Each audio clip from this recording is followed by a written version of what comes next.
Hello and welcome to the 8th episode of the Mountains of Madness podcast. As always, I am your host Darren. Joining me today we have Ben. Hello. Carlito. Hello. Killian. What up? And Gary. Hello. How's everybody doing today? Fucking terrible. No, I'm good. On a scale of 1 to 10, I was trying to think of something smarter, but on a scale of 1 to 10, how's everybody doing? Hungry. About 6. 7. I don't know. I'm shooting numbers, so I don't know. We're just giving you an option of 1 to 10. You've got all the options laid out. No, just numbers in general. I don't understand them. It's like 6. carry the one. I feel a potato. Carl's a 10. I'm not doing so well myself. I'm a little bit under the weather due You have a to glorious evening last night. alcohol-induced illness. Yeah, but anyway, When that happened. let's kick off today with the regular, semi-regular, not so regular segment of what games we've been playing recently. I bought, on the recommendation of Carl, well, how much did it cost me? £7 whole for 2 games. Wolfenstein and the next one. Is it New Blood, Carl? New Order and Old New Blood. Order. New Order and the next one. That's the new one that just came out. No, No. it's the first one, and then the and there's halfway house. okay. Like is it DLC or something for the original one? It's like a standalone game. Yeah, the standalone expansion, but they're both £3.70 something, and a bargain, absolute bargain. Having a ball in them, really. Yeah, fun. no, they look really good. Yeah, that's a game, especially Wolfenstein 2. After all the trailers and stuff I've seen, is one that I definitely want to play, and obviously I'll have to start with Wolfenstein. I think they're still on sale, so get yourself. Yeah, but that's on £3. PlayStation, and I feel like shooters on PlayStation, I just haven't done that in a while. So Well, Yeah, it's they a were good probably excuse to get them. Sorry. Yeah. Good excuse to get back on it, isn't it? well, yeah, I suppose if I look at on Steam and it's like 60 quid and it's 7 on PlayStation, like I mean, For both as well. I'll just get it on PlayStation. The It's- second one looks phenomenal as well. Oh yeah, it looks insane. That's probably why I got it, because I do want to play the second one, but the story's very important in the first Wait, one. so is there Wolfenstein, then Wolfenstein: The New Order, and the Old Blood, or is Wolfenstein: The New Order the first game? That's the first game in the story. that I Okay, yeah. played. So they're both 20 quid on Steam, and then the second one is 30. There you go. The second one is £22 right now on PSN to download. How is it so cheap already? No one bought it. Yeah, I was gonna say. No, but it was popular. It was in top 10. It's High. in it won an award, but I guess we can talk about that afterwards. Look at Carl trying to do a segue. That's a little sneak peek to the next topic, I guess. Tempting. Stick around. Ooh. Stick around, everyone. Gary, you've been playing the new PUBG map. I Anything have, else? yes. I've been playing mainly PUBG this week. I've been playing a little bit of Overwatch. You know. Is that on the test server now, Gary? Yeah, it's on the test server. Oh, cool. I didn't actually realise. So yeah, brand new map. For those of you that play PUBG, you'll know that it's up to this point just been on one 8x8 kilometer map. So they've just released a new one. It kind of brings back the old feeling of playing the game for the first time, because you don't really know the map, and there's people coming out of like super weird places, and you're like, what the hell? What is that? Why is he doing that there? Yeah, or like, where the hell was he? And it kind of brings back those feelings, which is enjoyable. But Why don't they do procedural generated maps? That seems like the ideal game for that. I mean, yeah, maybe so. Yeah, I I feel like it'd don't just be know. insane, though. I mean, most of Yeah. the play in the game is kind of based off your knowledge of like Of the terrain. landscape and where they could be, and The highs, the what lows, the houses- different yeah. windows. Okay. exactly. Yeah. Yeah, I think the problem, although it could work, you never know. As a problem mode. with procedurally generated maps, though, is that they just lack like, Personality. any sort of personality. Yeah, everything is just ends up. You start to almost like learn how the algorithms work to generate the terrain, and then it just looks. You start to kind of figure it out and how it works, and it just loses its magic. Then. You can kind of see the way everything gets stitched together, and you go, "Oh, that's a C6 blocked next to an A1." Mhm. So shit like that. Well, it was like Yeah. No Man's Sky. I remember after a while, after that game came out, most people that went to planets and discovered monsters, they came to the conclusion that they all looked like giant dick monsters. Whatever way the engine was working, it literally just made them all look like big dick monsters. Maybe he's just having a bad day. Just an off day. Gonna do a dick. Tailored to Carl's preferences. Yeah, Carl's universe. What, just dick monsters everywhere? What? I do like I don't like dick monsters. He doesn't even listen during the podcast. But yeah, so I I've agree, mainly though. been sorry, I've been mainly playing PUBG and Overwatch so far this week. I was just gonna say I do agree when you've got maps and world maps that become characters in the game, it massively adds to the game. Like the GTA series, Yeah, Witcher for sure. series, in some instances, like Novigrad when you're in there is just it's just mad. You feel like the whole place is just working without you. But yeah, I guess you'd miss that with procedurally generated. I have this weird thing with GTA games where I always there's always a couple of areas on the map that I always seem to end up at. Like I'll just go on a rampage and I always end up with this one hill or this one road. I'm like, how do I always circle back to this one point in this map? It's weird. I don't know. GTA 5 was the first one I started to learn monuments to navigate rather than constantly opening the map and setting waypoints. Using landmarks and shit. Yeah, I could get like my you actually bearings lived and there. Mm. Like if you live in a place, you're like, oh yeah, it's right next to the bank. Yeah, you're like, I know exactly, where the bank is from here. That's cool. I don't, because I've got no sense of direction. I've got my fucking phone out all the time looking at my map. Yeah, I was about to say everyone apart from Carl. No, nothing. Carl is just not able to. I remember the first time and only time I've met Carl. He tried to bring us. He tried to direct us somewhere to get coffee. Get a coffee, wasn't it? Get a coffee, and we literally walked for half an hour, and we were like, Carl, where are we? And he was like, I don't know. And it was like, Carl, you live here. How did you not find a Starbucks or a Costa or just a fucking Greasy Spoon cafe for half an hour in the same? We ended up in Subway, I think. Yeah, Subway. We got a Subway, but we got a Starbucks as well, didn't we? We did get a Starbucks. Oh yeah, Starbucks was across the road. Yeah, we got a Subway first, I think. Yeah, Starbucks walked for half an hour, then got a coffee. We were like, great, we'd love a coffee now after our pretty decent Subway. But yeah, anyway, coffee shop. Massively sidetracked once again. Yeah. Carl, what games have you been playing this week? Well, I played a bit more of the Wolfenstein because I wanted to get that finished again, same as Ben. I'm right near the end of that. I just started. In fact, for a bargain price of £10, I got Infinite Warfare and the Modern Warfare remastered. Because I thought Modern Warfare. We were talking about Modern Warfare last week as well, and I had seen that was on sale, and I was like, "Do I want to play Modern Warfare 1 again?" Oh, it's aged very well, and the graphics look really good on it. Pretty much because every Call of Duty game is just the same anyway, so it's could have come out last week. And I've been playing a bit of Zelda. Still plugging away at it. Oh yeah, I'm like 40 hours in. Did you finish Super Mario Odyssey?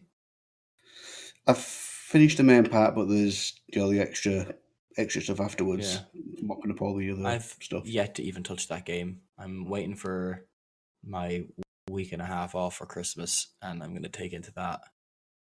This week I actually haven't played a lot myself. I've just been kind of busy doing stuff after work and getting home. And then when I get home, it's just like, oh, well, I've got an hour before I should be in bed. So I just whack out a game of FIFA or two and then head to bed. Kind of boring. You've missed the obvious, Carl. What were we playing this morning? Oh, yeah, from last night. Just started the new Destiny 2 DLC. Started last night. Jesus. Really? You know what's hilarious? I've got to tell you the story. There's a guy on Reddit. There's this gun. I think I posted it in our group chat, but there's a gun in Destiny that's apparently bugged where it's putting out a lot more damage than intended. And I've got to say, playing through the DLC with it, I'm having a right laugh. It's brilliant. Just shredding killing everything. Yeah, it's effortless, but you feel really powerful.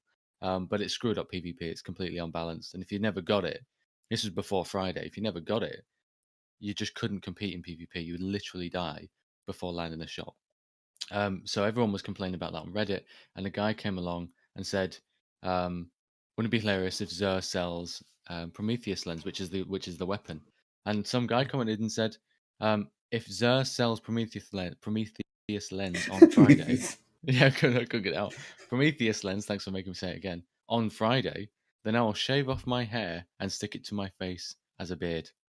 I actually seen that. I'm still subscribed to the Destiny subreddit. I seen that as well. So I saw somebody, and I believe it's genuine. Bungie actually got Xur to sell Prometheus lens, and then they tweeted out, "Did you make a bet to see if we wouldn't sell Prometheus lens on Friday with Xur?" your move. It's in the EDZ or something along those lines. No way. Yeah. So they genuinely put this tweet out, and then Reddit obviously set on fire. Whereas first comment was, "Oh my god, Zo's selling Prometheus lens." Next comment was, no, sorry, that was the post, and the first comment was, "Where the fuck's this guy who said he'd glue his hair to his face for a beard?" And the next comment was someone identifying his Reddit user tag. Of course. Like, this is him here, and it's just gone mad. And one guy said, and it's probably the best comment on Reddit ever that I've read. Everyone's egging him on, saying, "You got to do it. Pictures or it didn't happen. Video it. All this sort of stuff." And one person said, "Yeah, come on, put your hair where your mouth is." The best comment I've read. I mean, if you do something like that, you need to do it. Like if you're getting so much attention, but I would still like hide my face. Like I'd glue it to my like lower half of my face, but there's no way I would do it so that when I go into work the next day, people are like, "You're that guy from Reddit." Jesus Christ! With a prick stick all over his face, like little patches of like. Just touching on the Destiny 2 DLC as someone who hasn't played Destiny 2 for a single second, I've seen some review headlines, and two of them stuck out to me, and I didn't even need to read the rest of the review because I was like, well, that's to be expected. One of them is the Forbes review. The headline says, Destiny 2, Curse of Osiris, reduce, reuse, recycle. Okay. And then Metro have a review that's Destiny 2, Curse of Osiris, less of the same. Less. Yeah, that's. I was like, yeah, that's pretty much what I would have guessed. Someone's calculated the content per dollar or per pound, and it gives you less content than the base game per pound. Well, that's never good. Which makes no sense when you consider it was a third of the cost. Yeah. Or should be a third of the cost if you bought it separately. That is fucked.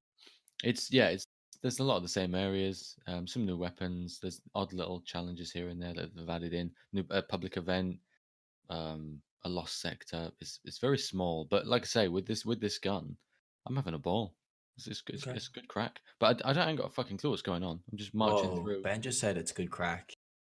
I was about to say, and it was like it wasn't like someone cut it out and then put in one of us saying it. Yeah, that's interesting. Say crack, Killian. Crack. Right, now I'm going to just overdub you onto him. Oh, no. Speaking of Killian's crack, what have you been playing, Killian? Actually, pretty much the same as Gary, apart from I've also been playing a bit of Hearthstone. A new expansion for Hearthstone just came out. So I remember you came over to my house and I was like, "Oh, Killian, you got to play Hearthstone with me," and you were like, "Okay." And then the next time you came over, I was like, "Yeah, I'm over it," and you were like, "I'm playing so much Hearthstone." But yeah, new expansion just came out. I'd saved up a bit of in-game currency to get packs and shit. So how much real life money have you spent in Hearthstone? Hearthstone? This should be about He's like, moving on. How much? How much? I'd say about maybe like 100 quid, 150. That's not too bad. We should have a rolling segment that every time someone talks about playing a game that has transactions in it, like how much you spent on transactions, we should ask them how much they spend. Yeah, let's get Jacuzzi to do like a league table, and every time we spend, we have to log it, and we've got like a Premiership League table of in-game app purchases. Can you look at the site? Do they have like a transaction sort of list? So on what? Like on Blizzard's website or something, or just I don't know. You could just look at all your receipts in the what do you call it? In your Gmail. Jesus, my worst I think might be Overwatch. Like I spent a lot of money. Yeah, I don't even play Overwatch anymore. I've not spent a single cent on Overwatch. Yeah. You got the game for free, did you? Wow, that's I did. No, I did, but you know. Well, the thing about it is the way I kind of justified it was like I didn't have nearly as much time to play the game. Yeah. Because I was working, so my time was earning money as opposed to earning loot boxes, so I could just turn that money into loot boxes. Yeah, it's pretty much just paying for time. Yeah, time is money, and money is power, so time is power. I think the shitty thing about it is though, is if you've got like timed events where you can only get certain skins on the loot boxes, and if you're like away with work for that month, whatever, that is a bit shitty, and it just forces you to say, right, here's some money, go spunk it on these loot boxes. Mm-hmm. I think it's a bit shitty that way. I think at the end of the event, or maybe 2 months later, it should let you buy outright whatever you want, what you missed out on. That was one of the things that actually you can. contributed. You can just buy everything now. What? Even all the old ones from like last year's Olympics event. Yeah. So if so they changed it like since a good while ago. So now with the events, you can just go in and buy the things from the previous event, but only in the same event, if you know what I mean. So this Halloween, you could buy the Halloween skins from last year. Oh yeah, but it's still timed though. Like it's yeah. Unfortunately, but this summer games this time you can buy the ones from last year and all that stuff. Honestly, like the two things that contributed to me stopping playing Overwatch was when I moved to America for 10 weeks and they had an event when I was gone, and I was like, I need to get someone to log into my account just to buy loot boxes so I get the skins, and I never did. And I came back and I was like, ugh, I don't have the new skins now. And I was like, what's wrong with me? Like, why is that contributing to the fact that I don't want to play this game? Like, it feels like I've been left behind a little bit. Do you think it's like odd? It's like when you're young and like all the kids get the new football boot and you have the old football boots, you don't feel cool. That's not me. That's not a real life story, but other kids are like that. I was playing Pokemon. That's not me. I'm fucking cool as fuck. I always had the new boots. Yeah. I remember the total 90s, the Nike. Yeah, I remember boots. those. Everyone was crazy for. And if you didn't have the total 90s and you were trying to play football, it wasn't happening. Yeah, you see, I always played hurling, so I always had the shitty boots that everyone would like stand on and all that shit, and then I would see all the guys wearing their, fancy soccer boots or whatever, and I'd be like, oh, look at just with your stupid €200 football boots. The gold. I think it's really odd that everyone's so worked up about cosmetic items for a first-person shooter. Yeah, because you barely even see the skins. It's hilarious. You never see yourself while you're playing the game. Yeah. Okay, I've actually just gone back and looked at my emails and calculated my total Hearthstone spend. It's $274.90. Oh, fuck! And I'll if you guys want to keep talking, I'm going to calculate my Overwatch spend as well. Keep in mind though that I've also bought Overwatch the game. Technically, my brother got it for me for a present, but that's Stone, which is free, I suppose. So I seen a picture the other day, and it was a load of Magic the Gathering cards, and it was like the original pay to win. Oh yeah, for sure. Like Hearthstone, spending money on Hearthstone cards. Okay, you don't get the physical cards, sure, but like that's how card games generally work. Is that they release new cards? And, still a card game, like. Yeah, you buy the cards. I mean, even the Game of Thrones game we were playing, we all bought the core packs when that came out, and we had some like really, really great games, and then the kind of expansions started to come out, and like people just had like slightly OP decks compared to like the ones that we had, and then more expansions came out, and then the second core set, and you're like, shit, man, I don't have any of these cards that people are using against me. It's like even if you buy 2 core sets, you get 2 of every card. So if you have a really good card, you suddenly have 2 of them. So the chance of you drawing that card increases literally twice the amount, and then suddenly you have a more advantage. I bought 3 core sets the day they came out, and that's 3 is the limit of any card you can have in a deck. So I was just like building my decks with much more higher probability to get the good cards. So if I was playing against someone else that only had 1 core set, you won maybe 1 out of 10 games, like just because of the draw probability. Before we get too far into that rabbit hole, I want to kind of switch gears here, move on to our next topic. Obviously on gaming as well, but something quite topical and current, and that would be the Game Awards that occurred on Thursday of this week. And what I'd like to do is maybe go through the different categories and talk about the winners in each category, and then maybe give our opinions, who we think may have deserved to win it instead, or obviously support those decisions, and laugh at a few of the categories as well, I'm sure. Oh, God, yeah. It's ridiculous. Just to finish up on the other topic, for Overwatch, it's $239.94. So about I'm probably about 5. Honestly. About 500 total between all Blizzard games. I've just bought them. That's all I've done. The thing is with Overwatch is because everything they release, all the heroes, all the maps, all the new game modes for seasonal events, is all free. It's almost like I'm like, you guys are sound. Here's a bit of money, almost. I don't know. Yeah, it kind of incentivizes you because you don't have to pay for any of the actual content. It's just stuff that you want outside of what you already That's have. the way to do microtransactions. Yeah, for sure. Killian, Anyway. you've spent more money on in-game clothes than you have in actual clothes in real life. That's definitely not true for me, but maybe for Killian. For me, no. So do we want to go and kind of do maybe like, do you want to start with the biggest one? Do you want to do game of the year first, or do you want to do best role playing, best sports, best whatever, and then build up to the game of the year that everyone already knows? Yeah, we can have our own personal game of the year as well, I think. Oh yeah, that would be great. Yeah. Okay, cool. For sure. Okay, so let's start then. Let's skip game of the year till the end, and let's do best role playing game. Does everyone on the podcast have the nominees and winners in front of them? Yes. Okay, Ben, I want you to introduce all the nominees for role playing game of the year and then announce the winner. Oh, I don't have the nominees. Do I have the nominees? No, I don't have the nominees. How did you get the nominees? Got the word nominees is starting to sound. You just sound right. Nominees. Like I've got some disease in my fucking knees. I wasn't on the link I sent you. I haven't searched in Google, right? Well, while everyone's trying to pull it up, I mean, it just looking at the winner of the category isn't really that great. I think I like to see who else was in contention. So for best role playing game, we had South Park, The Fractured Butthole, Final Fantasy 15, Nier Automata, Divinity Original Sin 2, and Persona 5. That's a good list, actually. The winner was Persona 5. Yeah. Now, I've never played a Persona game, honestly. I haven't either.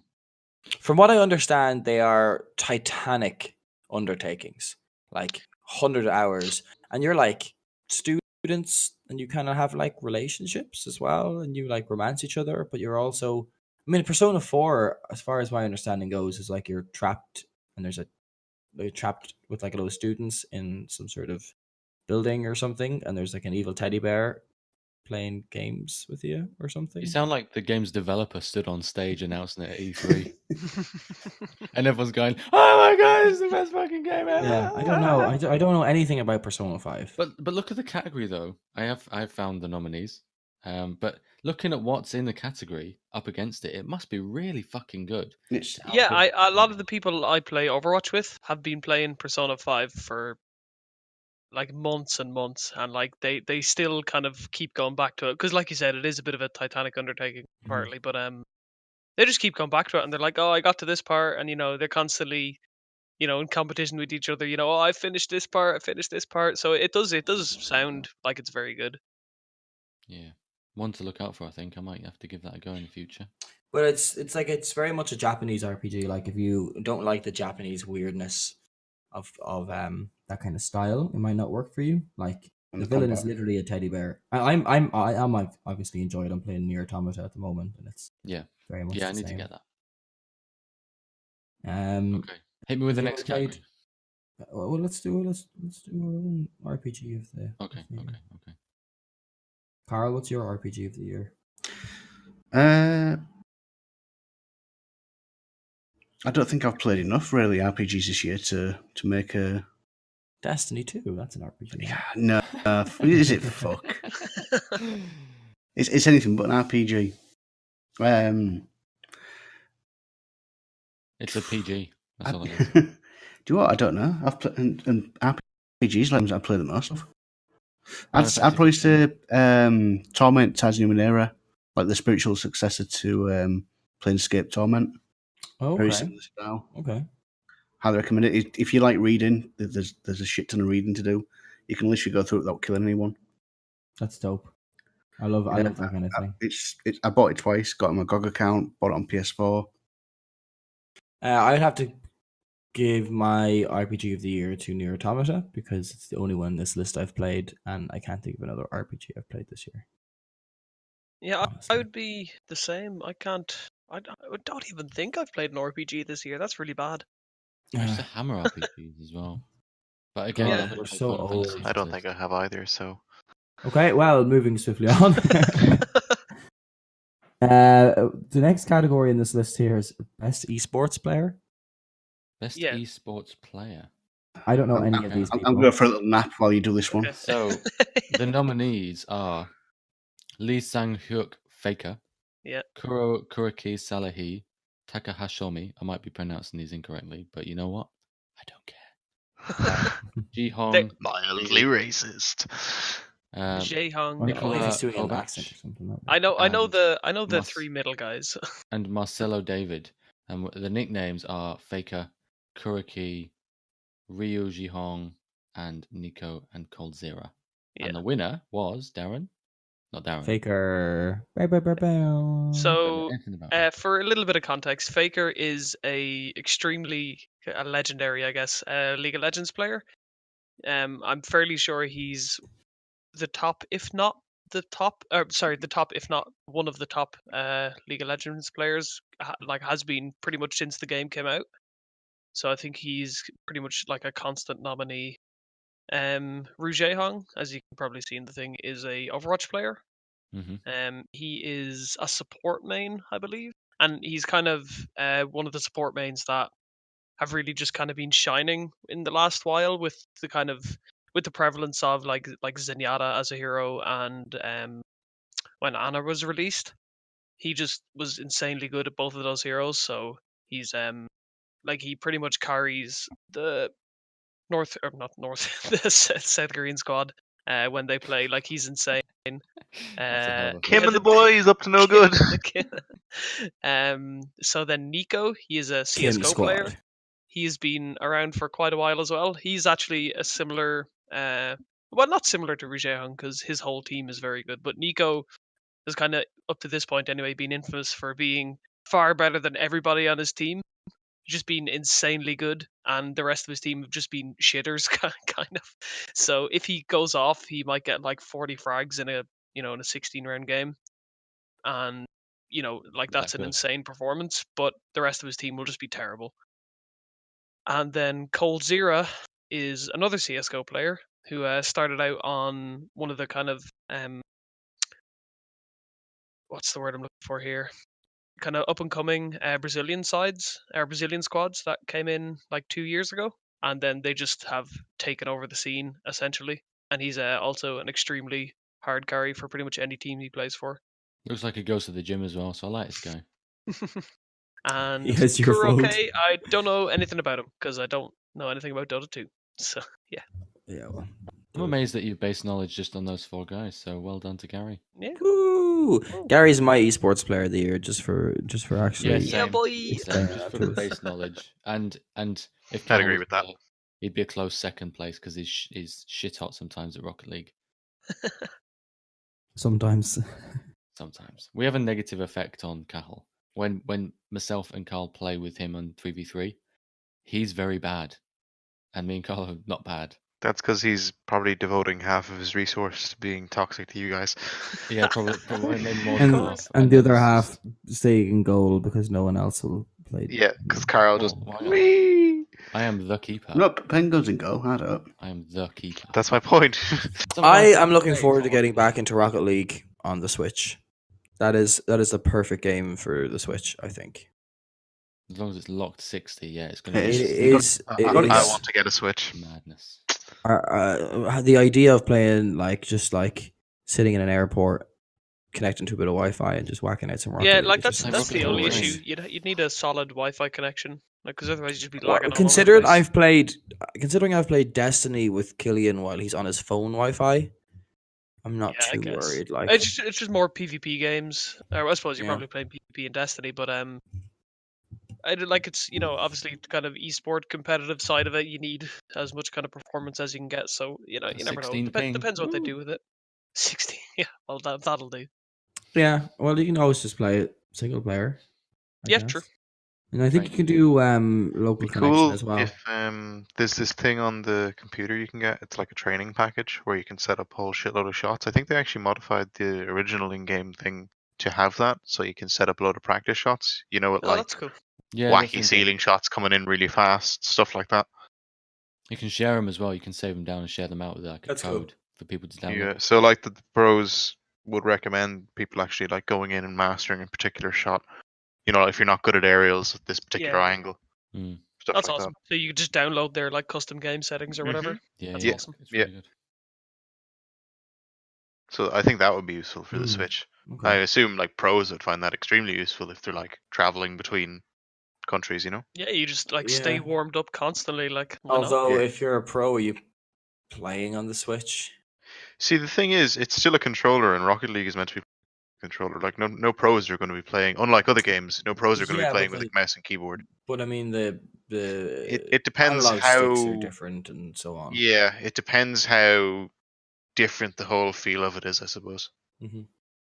They might even Moving on anyway. put in like a option to interface with it with a regular controller. That'd be very interesting. There Yeah, is a Pro Switch controller, isn't there? Yeah, Yeah, it is, so yeah. it's not the Joy Cons. There's like an actual just separate controller. Yeah, it's like a 360 Yeah. controller. Oh, cool. yeah, Okay, so moving on to best sports and racing game / racing game. Rocket League. Sports and racing game. Imagine that. You're Yeah, like playing football so- while also racing. So the nominees are Forza Motorsport 7, Project Cars 2, Pro Evo Soccer 2018, NBA 2K18, GT Sport, my winner, and FIFA 18. And the winner is Darren. Forza Motorsport 7. Bam, bam, bam, bam. Ooh. Why though? Why? I think probably because it's most accessible at that point in time. Like now, GT Sport has got a single player campaign mode, or will have very shortly, Mhm. and it's already got a car pack. For me, GT Sport is brilliant, and Scapes as well. I've never spent so much time on a racing game not racing, but it doesn't take anything away from it. It's just breathtaking all the time when I'm playing that. And a friend of mine let me borrow his PSVR, and PSVR in this game, although the graphical fidelity is very reduced, the sensation you get and the immersion and the depth that you get and the sense of speed, it's fantastic. Second Yeah, I to was none. going to say with the really high speed like walls flying past you and stuff like that. I'd imagine Yeah. it's very immersive. And you see how big these cars are. Like some of them, like LP1 cars, are actually really fucking small. There was this analysis I saw of them of a human comparing one car to another by comparing its windscreen size, and you would automatically assume a windscreen is a generic size on a car. So when you look at an LP1 car, the windscreen size is probably as big as a 32-inch telly. It's fucking tiny, not as big as an actual car's windscreen. But yeah, so you're sitting in there and you're real claustrophobic. You're looking around and the ceiling's like right above your head. That's all the roofs or whatever it's called. But yeah, it's amazing. First couple of corners is very jarring, but then after that you're locked in, you're focused. It's unbeatable. It's fucking amazing. So you think Yeah. that's a total sham then?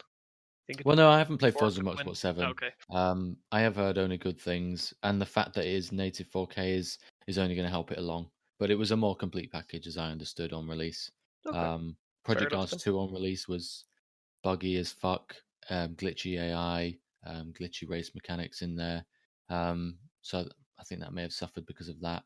And GT Sport, just because its release package wasn't as good as Forza Motorsport 7's. But I reckon it will compete in 2-3 years. It'll be phenomenal. But yeah, the rest of them I can't comment on because I don't FIFA play 18 car wins games. for me, obviously. FIFA Yeah, I was going 18. to say, do you think it would have been worthy to win? I mean, it wins it for me because it's the only one I like out of all these Yeah. games. But I think FIFA 18 was really great at launch, and they've severely knocked it back with updates, unfortunately. Yeah. FIFA 18 Everyone- can suck a chode because of FIFA Ultimate Team and how it's destroying the gaming demographic. Moving on. Yeah, I don't. Yeah, well, okay. Moving on. Unless anyone else, anything else to say about this? Oh, I think Pro Evo should have won.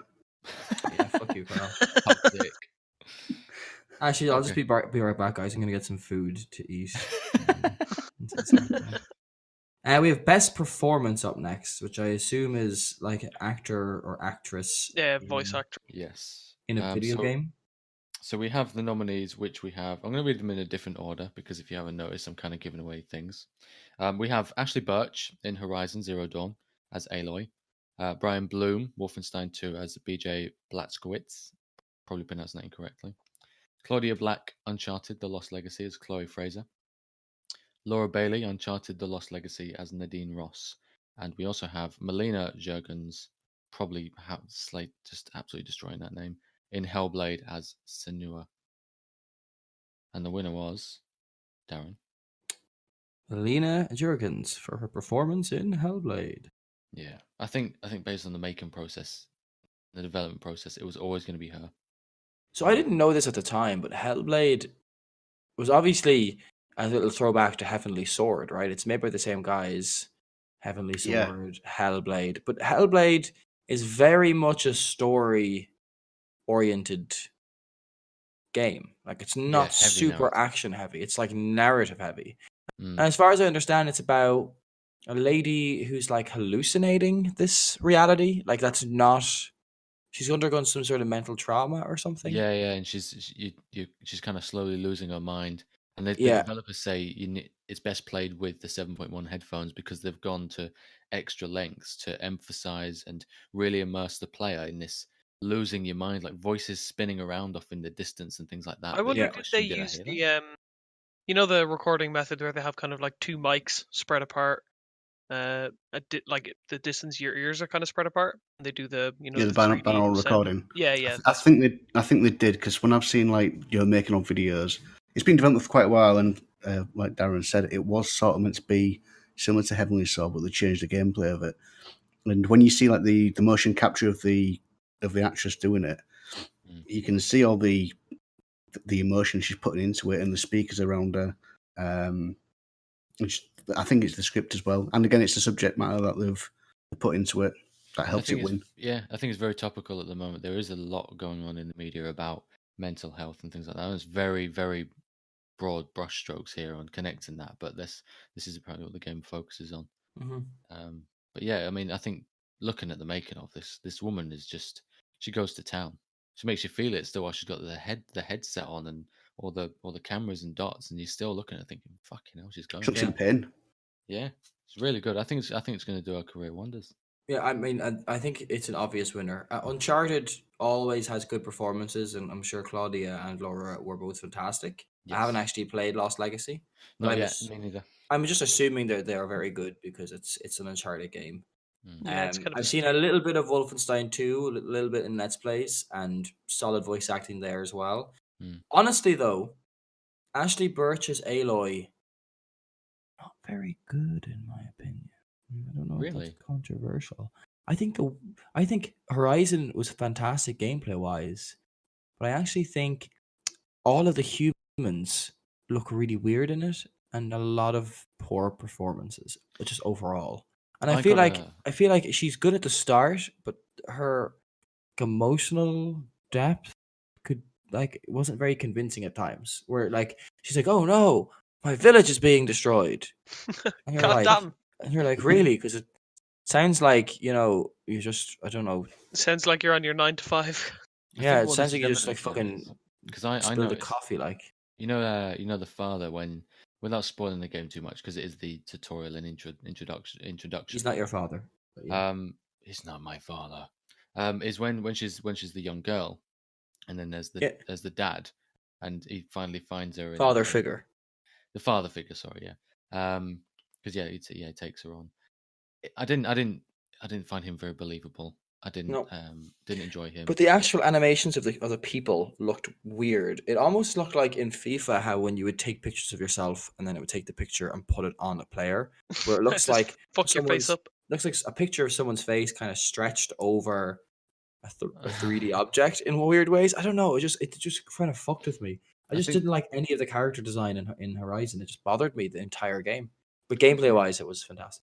Plays into the fact of the development process from Hellblade, where they did go in from the beginning with that process that they wanted, and then the actress had a one-to-one connection with the character, whereas then the actors in voice recordings has that divide between, because they're not doing a mocap face capture of the performance, so there's only so much you can give a line without that element of context.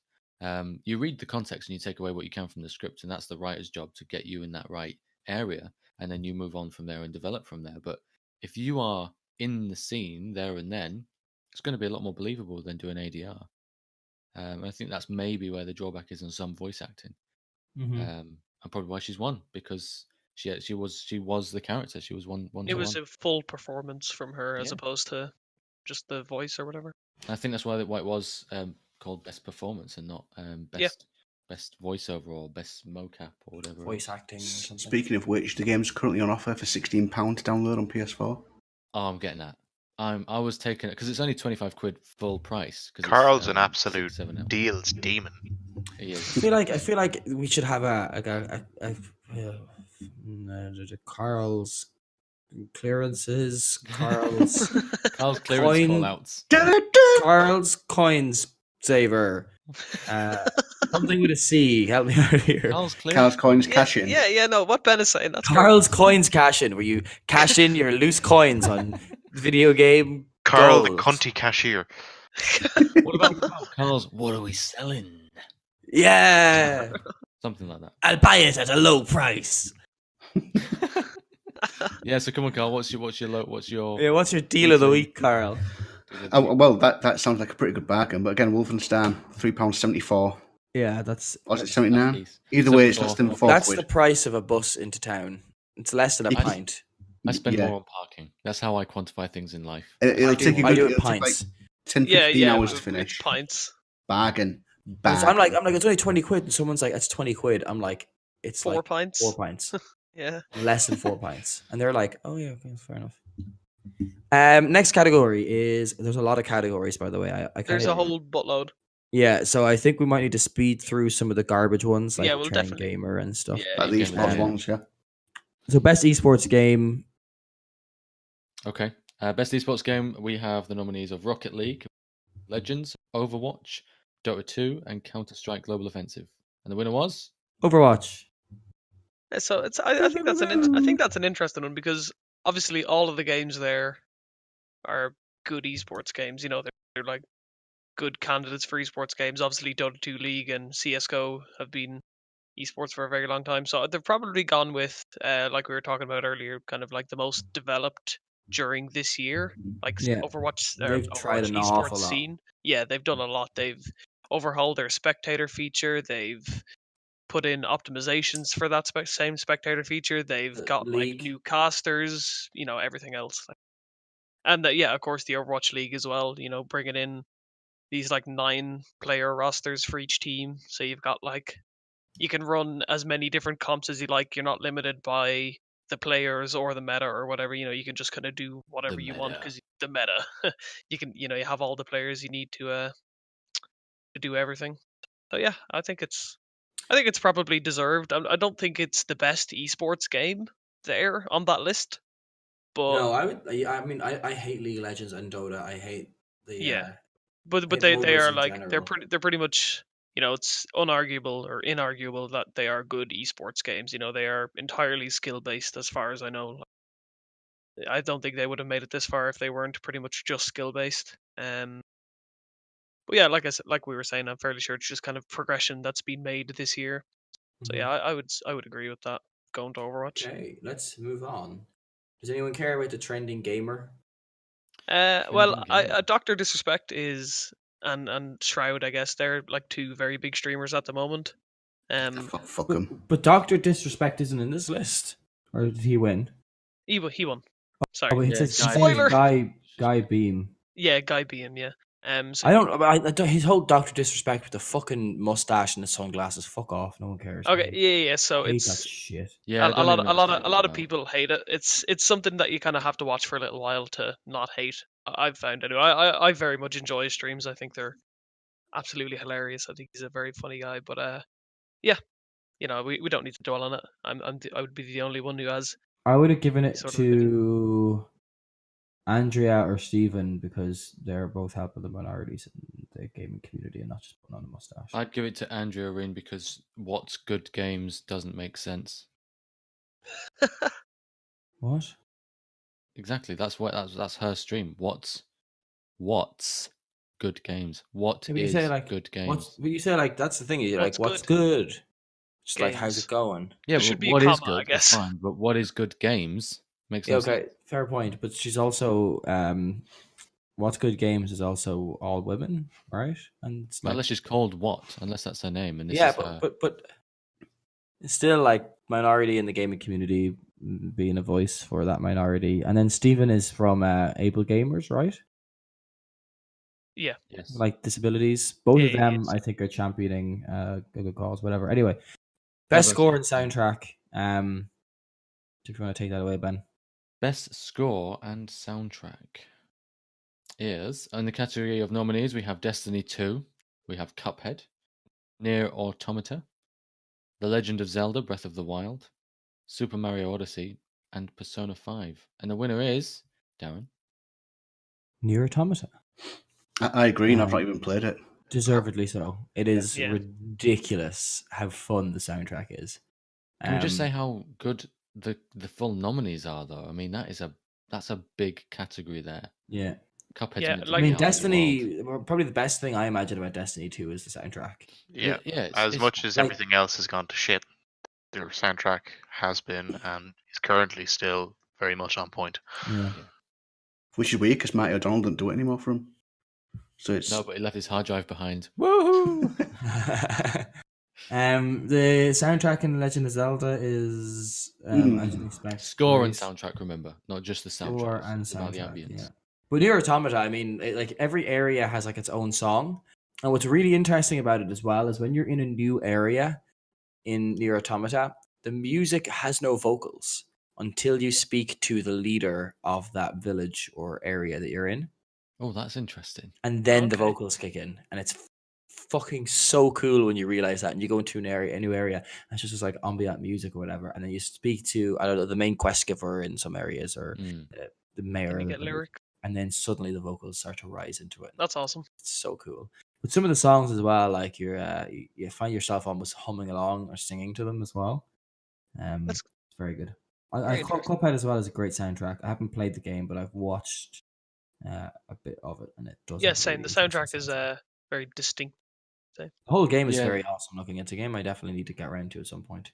They capture the era, don't they, with the animation and the soundtrack, and then For just sure, yeah. add this layer on top, which emphasizes it really well. It's a but game yeah, that I would play the shit out of on Switch. Yeah. It seems It's like it that would go type of over pretty game. well. the track there would go really well. Best action / adventure. Best action / adventure. We have Uncharted: The Lost Legacy, The Legend of Zelda: Breath of the Wild, an Assassin's Creed game, Origins, Horizon Zero Dawn, and Super Mario Odyssey. And the winner was Assassin's Creed Origins, wasn't it, Logue? Oh no, wait, he's not here. It's funny because the last time he was on a podcast, he talks about Assassin's Creed. We gave him a load of shit, and he's never come back. Also, you stole my joke. I was waiting for you to go. The winner is Darren, and I was going to say Assassin's Creed. Let's just do it all again, and then we'll cut it out. It's fine. It was Legend of Zelda: Breath of the Wild. Which, You'd have to makes imagine sense. so. Yeah. Horizon, Again, fantastic game. Super Mario Odyssey, a fantastic game that I haven't yet to play.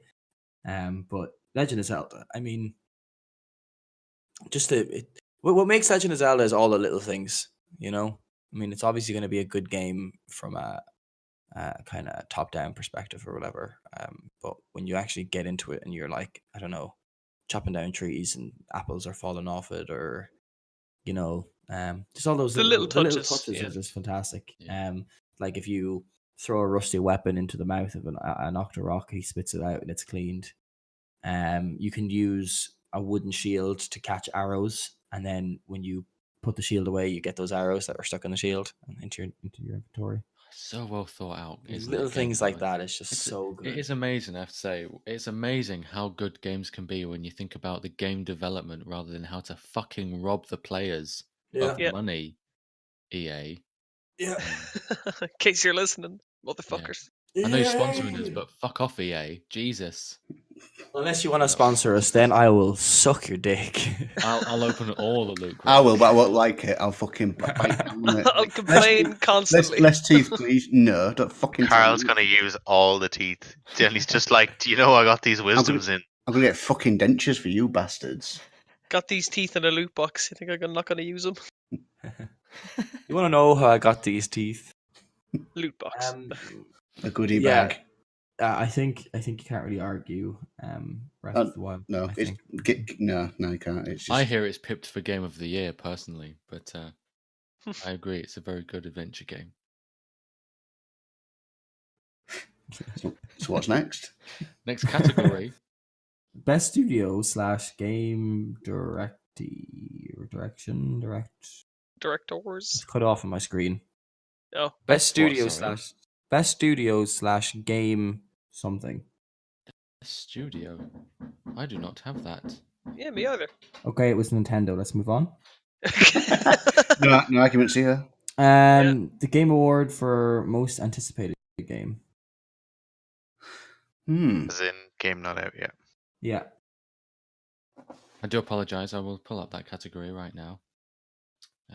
My lovely assistant. I don't have it. I don't have lovely looking, but not okay. The nominees were Spider-Man, Red Dead Redemption 2, Monster Hunter World, God of War, and The Last of Us Part 2. This is a very this is a very tough one. The winner was The Last of Us Part 2, which I don't agree with. I think Red Dead for me. Yeah, I was going to say Red Dead should have been the winner there. Red Dead Redemption 2 is a game that I will take days off work. Like I will book off 2 days and have a 4-day weekend to just sit and play it. Like that's the type of game Red Dead 2 is for me. On PS4 for you, yeah? PS4 Pro, hopefully at the time. But... Yeah.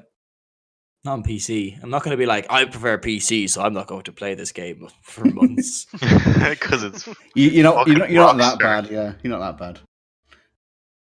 But Last of Us Part 2 again one, but now I've seen bits of it. Yeah, I'll get that. Spider-Man, I'm quite looking forward to Spider-Man. I think it looks That great. does look pretty it does look very good as well. Yeah, very Swing swingy. exclusive. I think out of all of them, I kind of agree with the winner. Even though Red Dead Redemption was one of my favorite games, and I'm mega hyped for that.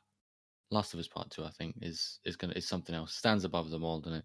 Red Dead Redemption 2 is something I wanted more of. I didn't want more of The Last of Us. I thought it ended perfectly, so that's how I justify it. I'm going to play. You said that about Blade Runner as well. Yeah, and I've said that about Bloodborne because they just FromSoft have teased something that might look like Bloodborne 2, maybe. And I didn't want more Bloodborne 2, but if they make Bloodborne 2, I'll have to platinum it like I did the original Bloodborne, just in case. Did you platinum? Wait, you mentioned that. Darren, you platinum Bloodborne? Yeah, I know, yeah, I never. I platinum Bloodborne. That's very often in conversation, you guys, but yeah. I didn't even know you played Bloodborne, Darren. Yeah. You got a PS4? What the fuck? That's not what you said when you said you'd take me through the full game. I've taken so many people through the full game of Bloodborne. Like, honestly, I've taken Tim through it, taken Cathal through it, well, I've done it with Carl. I don't know if you could say I took Carl through it. No, but I would play it on my own. Yeah, Bloodborne. I have like 400 hours in that game. But the FromSoft teaser had this like thing that was like pulled taut, and there's like bloody rope on it and bone, and then it says shadows die twice, but it looks kind of like there's maybe some oriental kind of text in the background. But in Bloodborne, there is one character that has an armor set that mentions a far off eastern land. So imagine Bloodborne, but it's not like ye old England. It's like Japan, and it's like, or somewhere in Asia, and it's kind of got that style and that flavor. But you're hunting beasts, but the beasts could be more inspired by like Japanese mythology and stuff. Oh, that'd be cool. Be so good. And like some like cool Asian flavor, like trick weapons and stuff. That'd be pretty so like good. Neoborn. Yeah. I was about to say. So the producers were like, "Neo, you moving in on my little square of gaming turf, are you? Show you how it's done." But anything FromSoft do could very well become my most anticipated game. Even if they just remake Dark Souls 1 for the Switch, I will. I don't know. Or even Demon Souls, honestly. Well, Demon Souls is Sony exclusive, so it will be on like PS4. But if they remade that, or if they ported Dark Souls 1 to Switch, or like literally anything, I don't know. I don't know what I do. I could kill somebody. You're just like, give me something now. They're also remastering Medieval. They are. I've seen that actually this morning. God, we have so many more categories to go through. We do. This is soon turning into a Game Awards special podcast. Yeah. Well, let's skip a few. Like we don't care about best family game. I was literally going to click on that VR one. game. Don't care. Best VR game. Let's have a look at best VR. Resident Evil game. 7. There you go. Yeah. No, it was Resident Evil 7. Oh, was it? I mean, Ah. yeah. Although it was the Star Trek only. It Bridge was the Crew- only real like game for VR. Like the rest of them. Oh were shit! just, They like, released Super Hot in VR. I didn't even know that. Yeah, PS4. Nice. It's you not meant guys to be need to very check out Star Trek Bridge Crew compilations and funny clips. There's some very funny things. on Okay, but it's like most VR games are. You're in a room and look around. It's VR. Or you're moving and you can just look around. Like I don't like these type. I don't know. That's not my thing. Resident Evil 7 does it quite well. Best fighting game. Do we care? Yeah, let's get that up. Best fighting game. So we've got Tekken 7, Injustice 2, Nidhogg 2, ARMS, and Marvel vs. Capcom Infinite. And the winner was Darren. Injustice 2. It's a pretty poor selection, I think. But Injustice 2, from what I've read, it's got a really good single player content to it. Quite a lot to it. Yeah, and it loads looks of depth fantastic. and, Good tutorials. People don't really like beat 'em ups. I think it deserves it for that, but The my only one I personal would have favorite played. is Logue. The only one I would have played would have been Tekken 7, and having been the way everyone would kind of pick a fighting series and be good at one of those. Yeah. I will say something about the new Tekken game is that they introduced like a super move where when you're on low health, you can do this move that takes off like half of someone's health. So for that reason, I don't like it. Yeah. In that it's like, hey, I'm losing. Suddenly you have no health left. You know. It's just something that adds like a swing factor. That's what they want in that kind of game. It's like it's like wanting to be super clutch. Whereas in most, I was going to say in most street fighting games, that's not there. In most on a street. In most competitive games that introduce like a bonus for doing bad. Yeah, exactly. It just incentivizes bad play. Everyone's a winner. Get good. Like Call of Duty is like death streaks. Like what the fuck is that? You want to strip off half health, just whack out a 10-move combo and then button mash to victory. That's all you have to do. Yeah, just spam the same 2 buttons. Exactly, isn't that right, Cal? Yeah, Ben. We are fucking. What's that Jamaican guy you always play as? Eddie. Yeah. Oh, Eddie sucks with his little spinny fucking. That's all Ben does. Fucking does. I am untouchable. He's a fucking Beyblade. Tekken 3, yeah, he is, and no one can get to me. It's great. As soon as they jump, I just punch up. That's it, and get the fuck back down. Anyway, next category.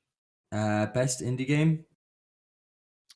Best indie game. Best debut indie game. Let's just move through it quickly here. Best indie game was Cuphead.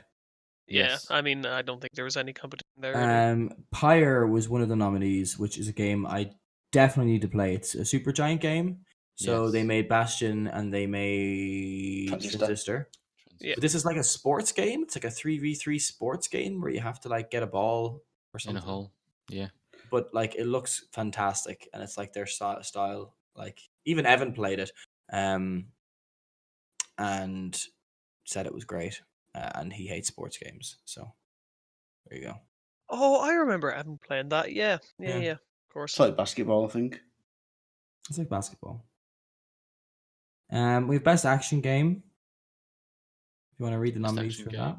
Which is Prey, Neo, Destiny 2, Cuphead, and Wolfenstein 2.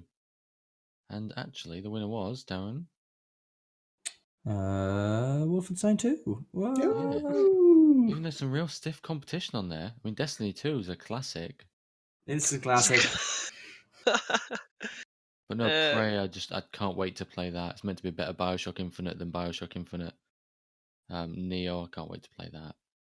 Cuphead, I'll probably never play because I won't get an Xbox or a PC. I don't matter, I can play on your Mac. Yeah. Yeah, it must. See what I mean? This Wolfenstein 2 must be really good. Can I just mention before anyone comments and says you can't get it on Mac, it's only on Windows? Well, you can get a fucking WAN wrapper for it, you bastards. I love how he just prepares for the argument ahead. But anyway, yeah, Prey. I've only seen really good things about that. Neo is drawing me in massively because of the just the style of it.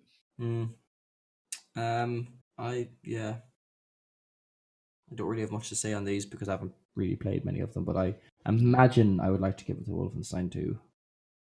Yeah, I mean, I don't know if I would if I would call Cuphead an action game. I mean, I guess it's like action in it, but feels more like a like a platformer. Yeah, you know? the clutch at straws there, I think. I think it's like, we need to put something else. I don't think it's really an action game. Anyway. Okay, next category. Next category. So I'm trying to pick and choose the best ones. Like we have best art direction. Best art direction. I think that's a Cuphead. good one.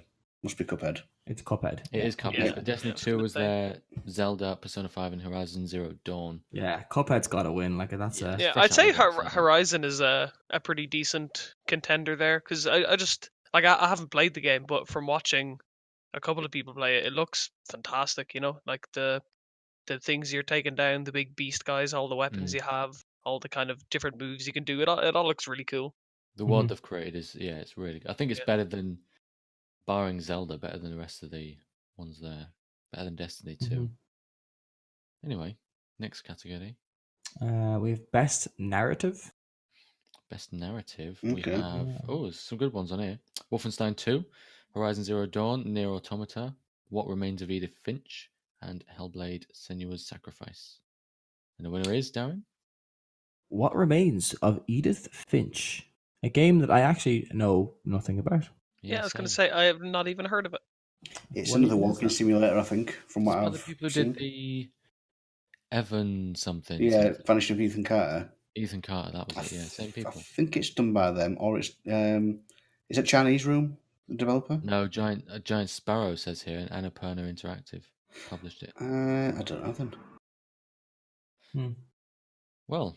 Oh no, I have seen it. I have seen a little bit of that actually. I would have imagined Hellblade getting something there, though. Surely, if they won the best performance, it kind of makes sense that the best performance would also have a great narrative. Nier Automata as well so far is good because what Nier Automata does from a narrative perspective is it kind of subverts expectations. You're like, oh, I see what they're doing. Like the robots are getting personalities, and then within 10 minutes they're like, oh, the robots have personalities, and here's the plot. As opposed to them like that being a big reveal. It's like they just get it out of the way so they could do more interesting things. It's more world building, and then they put the plot on top of that, as opposed to trying to make world building part of the plot. Which I don't think it should. Well, yeah, exactly. With Nier Automata as well, apparently you have to play it 3 times to get the true ending. Yeah. So you play it once, then you replay it with New Game Plus, and then New Game Plus is like apparently incredibly different. Like you finish it twice, and then the third time the game is like massively different, and there's lots of new stuff. It's interesting how they went for the third playthrough, not the second that they would make different. Yeah, those games are like all the Nier games and the ones that came before Nier that I can't remember the name of. They're kind of notorious for having like 5 or 6 endings. Okay, fair enough. The next category we have, this is a good one, is best multiplayer game. I wonder who won. Best multiplayer game. We have Fortnite, we have Call of Duty World War 2, Splatoon 2, Mario Kart 8 Deluxe, and Destiny 2, and that's all of the nominees. Except for the winner. Which was, Darren? PlayerUnknown's Battlegrounds. Okay, next category. Is there really anything you can say? Best strategy game. Oh, we are moving on, okay. So you told me I don't know. Does anyone want to argue best multiplayer game? Is a PvP in Destiny 2 up to scratch? Well, there's PvP in Destiny 2? I don't know. I haven't played PUBG, but from what I gather, it's just a mode. Is the gameplay really that good, or is it just the thrill of? It's the gunplay is good. The gunplay is good. Yeah. The actual mechanics in the game need some serious work. There's some serious. Well, they're not that bad, but there's like bugs all over the place and like little fucky things that Funny happen. stuff happens.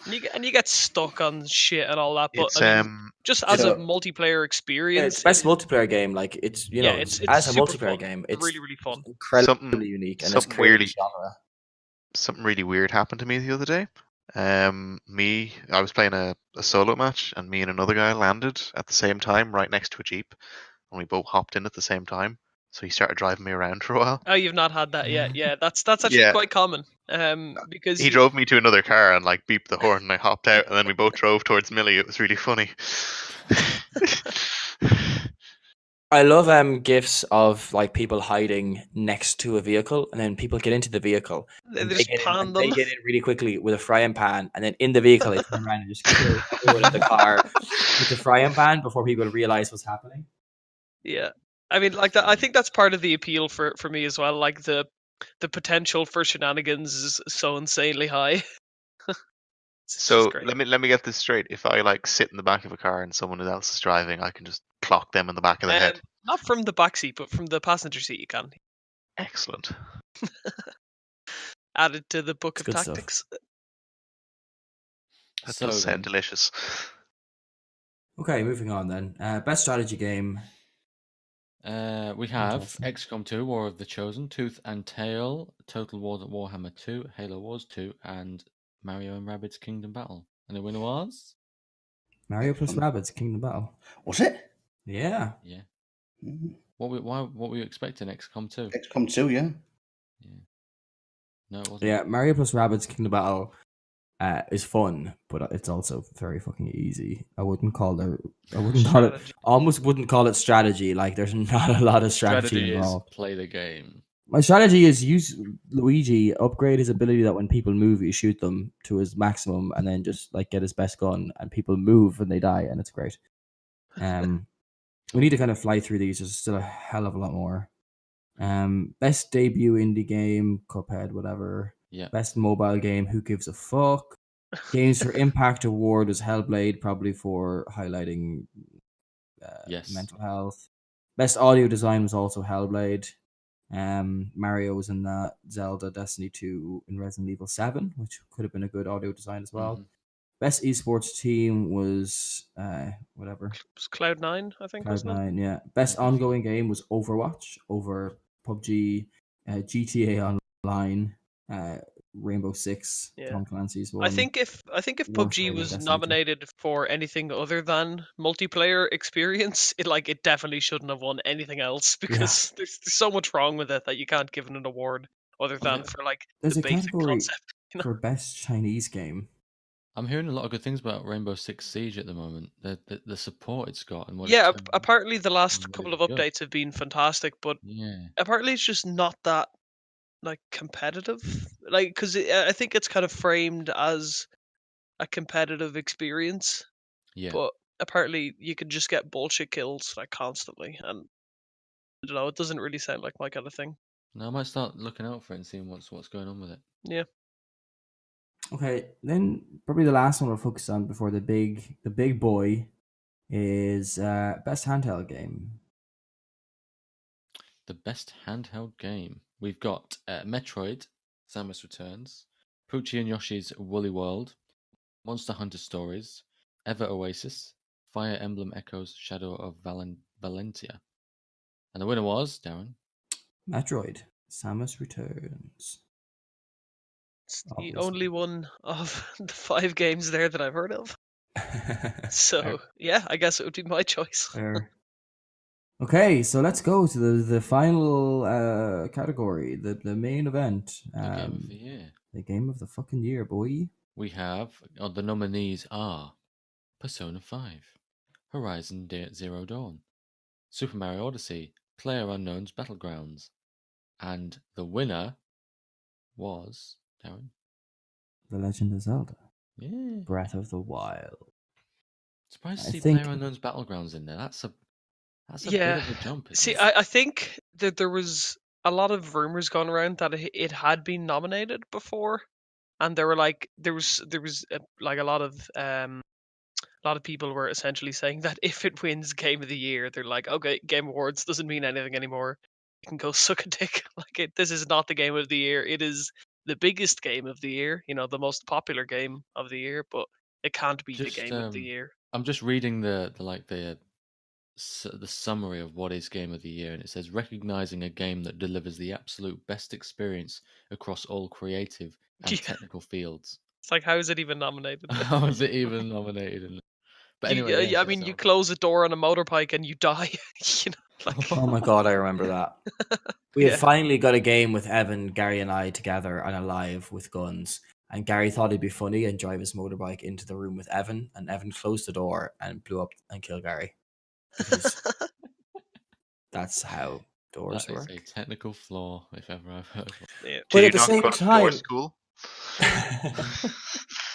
At the same time, though, you could kind of make an argument that PUBG is the game of the year in that it was like Yeah. so big. It was the most played game of the year. It broke loads of records for streaming and popularity and became a cultural phenomenon, really, and started a new genre of multiplayer games and Yeah.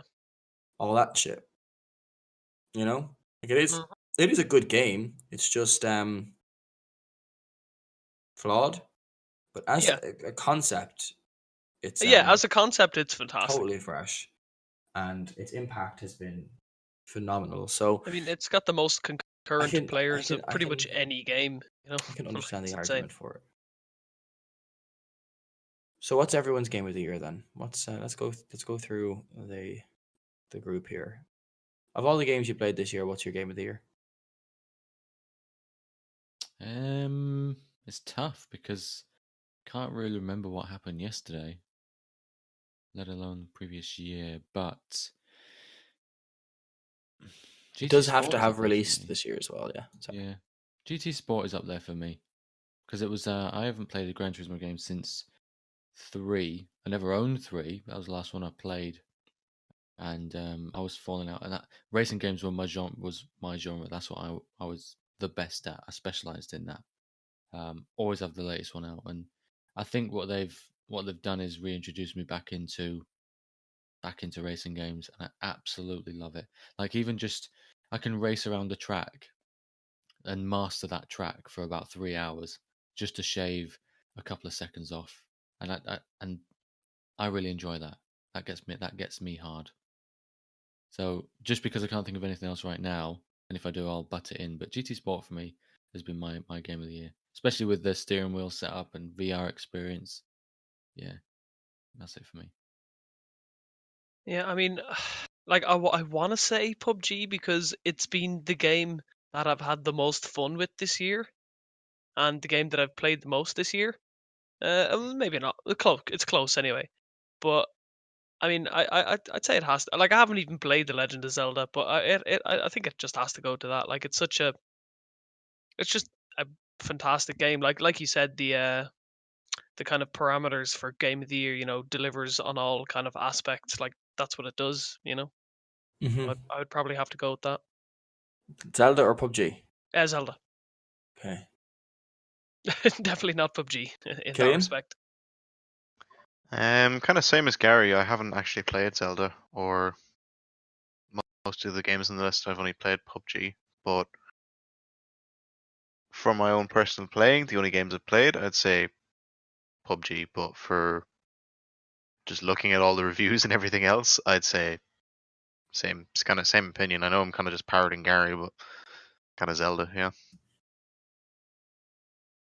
Carlito? Zelda's game of the decade for me. Not just That year. wasn't a question, Carl. Zelda, obviously. It's just I can't fault it. There's no glitching, there's no bugs. It's not like game breaking bugs, we need to patch it out. It's Nintendo for fuck's sake. Just been done well. They deliver, they always do when it comes to Zelda. I have a massive complaint about Breath of the Wild, actually. Go on. The bosses are shit. There's no proper dungeons. There's 4 fucking divine beasts, and the bosses are all the same. I think, yeah, I see what you mean, and the design for them as well. Mm-hmm. If there was 8 divine beasts with actual bosses.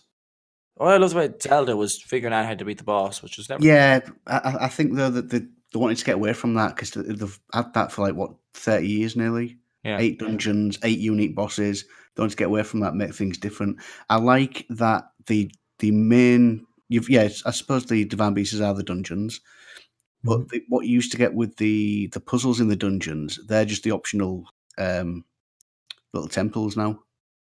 Yeah, but the problem is with those little temples, if you actually look at because every temple has either like a puzzle or it's like one of those fucking ones where you have to mini boss. Yeah. You have to move the switch around to like move the ball, or the mini boss. But the largest proportion of those shrines are just a chest with nothing. You just go in, you get an item, and you leave. The most common one. So like it's like 255 shrines, but like 70 of them, you just walk in and walk out with an item. Yeah, but I mean, it's not really about the items. It's just about seeing the getting the little orb in it to get you. Well, yeah, but you know what I mean. Like I like the puzzles. There's a few of them where I'm like, how am I going to figure this one out? And then you feel good when you do it.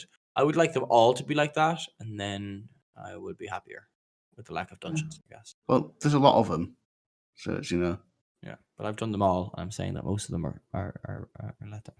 But Yeah. still game of the year. Definitely. Actually, just listening to you guys going about it, Emily is churning through it at the minute and seeing some of the things she's doing in it and coming across, and what she's saying about it is probably her game of the year. Not that we're asking her. No one cares Well, about you her can get her opinion. on if you want. Get her on to chat about some Zelda with us. I wish I could. She is not here right now to do that. Oh. But yeah, I would say looking at what Carl's going on about, Emily's going on about, I can see why it's game of the year. I just haven't played it to put it as mine. It feels like you're going on a proper quest. There's no little mop up these icons on the map. It's like, here's where you can go. Get distracted on the way. Yeah. It's the best Zelda. Yeah, it's just fantastic. Yeah. Okay, well, that wraps up the game of the year topic. Honestly, when I suggested doing this today, I didn't think it would go on as long as this. There is other things we want to talk about, so thanks for bearing with us through all of that. It became kind of obvious as well as we went through that we actually we need to play more games, guys.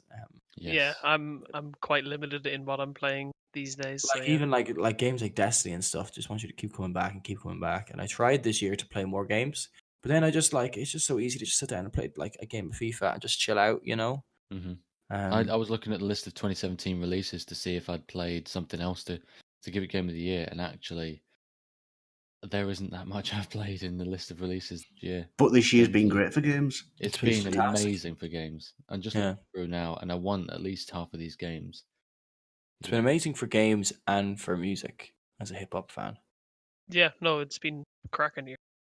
I think for music it's been shit personally, but okay. Yeah, but you don't like hip hop, so No. I said as a hip hop fan. Like I did specify that, Carl. At the end you did, I yeah. heard it. I heard But it. as you said, for music, you could I could feel my face going rising. Rising. My face is rising. The fire rises. Okay, so I think I'm gonna direct it over to Ben now to introduce his topic. He mentioned it to me before we started recording, and I had no idea what he was speaking about. So take it away, Benjamin. Yeah, so I saw in the news this week that the late great Jimi Hendrix is releasing another album of 10 previously unreleased songs. There may be one or two that is done on stage. I haven't seen the full list yet of what's on there. I'm a Hendrix fan, but it got me thinking about albums that are released posthumously from the estate of the artist. So they've obviously got this back catalogue, which at some point in their careers they didn't deem good enough to be on the album they were working on at the time, or just not as part of a package to go with an album at that time. But I find it confusing, and this is where I want everyone's opinion on it: is where does the estate come in and decide, let's just do another album, 10 songs, and just pick a random 10? Because musicians I speak to and other artists that I've heard read in interviews and seen interviews of, they really like the process of dissecting and piecing together a complete album, and they take pride in that process. In the most case, we're talking proper musicians and artists here. We're not talking about your manufactured 10 producer albums, but real artists that take pride in that. They don't have the opportunity to do this. Is this an album Jimi Hendrix would want us to hear? Yeah. But then it got me thinking about how many have come out, and looking through the list of posthumous releases, there's been loads. I mean, you've got Cilla Black, Elvis Presley, David Bowie, Eva Cassidy, Buddy Holly, Buddy Holly, can't even say his name, Amy Winehouse, John Lennon. There's been loads of albums, and some really successful ones. But I'm thinking, are these successful because they were dead, or successful because they were good? Yeah, just kind of as a principle, like, oh, we gotta buy it because whatever, this person died, it'll be the last thing they release or that gets released with their music. Yeah, the question is kind of two-pronged. is this something we agree with when the artist doesn't have that creative say in what is and isn't released? Because they could release Jimi Hendrix's 10 worst songs ever, in his opinion, and he wouldn't want his name attached to that. Thinking, I don't want fucking people to hear that. Those are my shittest songs ever. Yeah, delete them. Yeah, do we agree with this, or and do we think the success of some of these albums is just because they're posthumous albums? So I'll put it to the group. Well, it made me think of the Pink Floyd album that came out a few years back. You know, the Endless River? Yes. Because that came out after Richard Wright died. Mm-hmm. Fair enough, a few more members are still alive on it, but those, I suppose, what would be like demos for the Division Bell, or maybe around that time. Yeah, but that's right. Having listened to it, it sounds more like classic Pink Floyd than the Division Bell did, which makes me think, what direction were they actually going to go with the Division Bell? I'm glad it came out because it does sound good. There's not very many tracks with vocals on, but it does sound like more classic Pink Floyd rather than Division Bell. But it's again in the back of my mind because it's not come out when they're sort of still going, and there's like album. Yeah. I don't know. I feel more apprehensive about listening to it all the time, like I do the Pink Floyd albums. I don't know. I suppose in the back of my mind, again, like you said, the Hendrix one. Yeah, you can probably listen to it, but it's never going to be an official release that he wanted to be released. Yeah, you're Even not if it going to. I isn't. could picture him just doting over this album selection in a mansion somewhere for the last 3 or 4 years of his life and hammering away at it, taking all kinds of fucking drugs, working on this album, thinking this is it. I'm going to unleash this on the world. You don't get that feeling. You just think, oh, the estate's cashing in on some more of his An music official than he did. bootleg. That's all it is. Yeah, in a sense, yeah. I mean, it just touched on the Pink Floyd thing. I guess because Pink Floyd are essentially not in existence anymore, could be classed as a posthumous album release because it's not the content the Pink Floyd band we all know and love true. wanted to be out there. I just think it's such a strange concept, and it is just for money because. Well, yeah, and again on the artist, they can release what they want. It's certain artists can. I mean, Pink Floyd, they can release whatever. I mean, look at Ummagumma. No one else could get away with that, especially in this day and age. But again, like the Nirvana album that came out, unreleased stuff. I've not heard it, but it's probably going to sound like shit. Yeah, probably. Well, you're making assumptions there, and you haven't listened. You never know; it could be his best album. Yeah, but I don't know. I'll give it a listen, but no, chances are it's not. It's just demos that didn't make it to the full final cut. Yeah, this is it. They're either going to piece together more different styles of album into one because he had 2 tracks from there, 3 tracks from this one, a couple of tracks from that one. Then they didn't fit together on an album. It happens with bands all the time. Though. There's like we've recorded 40 tracks, then we pick the best 12. Okay, what happens to these tracks that you don't get released? They'll get released when we die. Perfect example, actually. Not a posthumous album release, but B-side albums like the Red Hot Chili Peppers one that they released on a Record Store Day exclusive vinyl. I think you can now get it digitally, but initially it was an exclusive vinyl. You could only hear those songs on that vinyl for maybe a year or two. But they've been ripped and uploaded since. But that's I think that's an acceptable thing to do because that's a collector's item decision made by the artists of the B sides, and I bought that as well. I bought that. But I can't imagine somebody deciding to do that for the Red Hot Chili Peppers. I'm a big fan of who bought it? You bought it. Yeah, there you go. For me. Yeah. I gave you the money. No, you didn't. Didn't I? No, it was a Christmas present 3 years ago. Was it? Oh, sweet. Yeah. It's worth like £100 now as well. Thanks. There you go. You're welcome. Yeah, but yeah, I think I don't know. It's just a very strange concept to me. I don't think it does the art any good things. I don't think it's a very good decision of release. Even though I love Hendrix, I'd love to hear more music. Don't feel like this is Hendrix. Give me more music. Yeah, it feels like an imposter as well. Or if it does sound good, I don't know. Like the some of the Joy Division stuff that got released afterwards, after Ian Curtis died, it didn't sit on the full album. It's on like outtakes and B-sides. So I'm not going to give it the same time of day, I suppose, as the official released albums. I don't know. It's just, I don't know. It's a strange concept, isn't it? Yeah. It's like what if an actor made loads of short films just from themselves, just in their house or whatever, and then someone found the footage and then released it as their new films. Here's a new film that someone was in that you love. But it would be like you taking bits of them from loads of short films and then splicing them together to make one big movie. That's what it's like. I feel like those this has been shitty. done. It's like those shitty fan made trailers on YouTube. Yeah. Yes. But it's like the Tolkien book, Unfinished Tales. Yeah. He didn't actually finish it all himself. It was his son that Christopher that finished it off for him. Yeah, it's at the end of the day they're still interesting to read, but it's not a full release book. So I'm not going to reread it like I would reread The Hobbit or The Lord of the Rings. I feel like this film thing's been done before, where the actor or actress has died, and it has quite a lot. It's happened loads, in fact, over the past. What's that? The Parnassus one. Oh, there's The Heath Ledger one. Yeah, there is that. In fact, that's a great example because they got 3 other actors to play the alternative personalities in the film. It was 3, wasn't it? But that was a decision made because he had died. That wasn't always going to be the case. What was it called? Dr. Parnassus and the something or other. I don't know. Yeah, sounds like you know exactly what you're talking about then, Carl. I don't know. They almost fucking. At least I fucking mentioned it. There you go. But yeah, I mean, I'm looking through a list of films now, and there is another great example. Michael Jackson's "This Is It" just turned into a documentary to follow his death. Cash grab. Exactly. Yeah. That's my problem. I don't know if anyone else has anything they want to say on it. Well, for me, I think there's kind of 2 categories when it comes to the posthumous albums.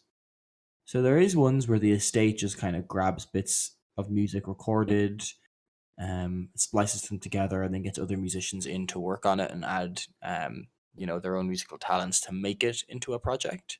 Mm-hmm. And then you've also got ones that are kind of finished, like 99% finished before the artist passes away, that they did, have their hand in working through the entire album. I mean, didn't Black Star by David Bowie come out after he died? It did, yes. That was one. But he finished that album. Yeah, literally just after, wasn't it? Like the day after or something. I don't know if I remember that correctly, but it feels like he died and then the album was like there.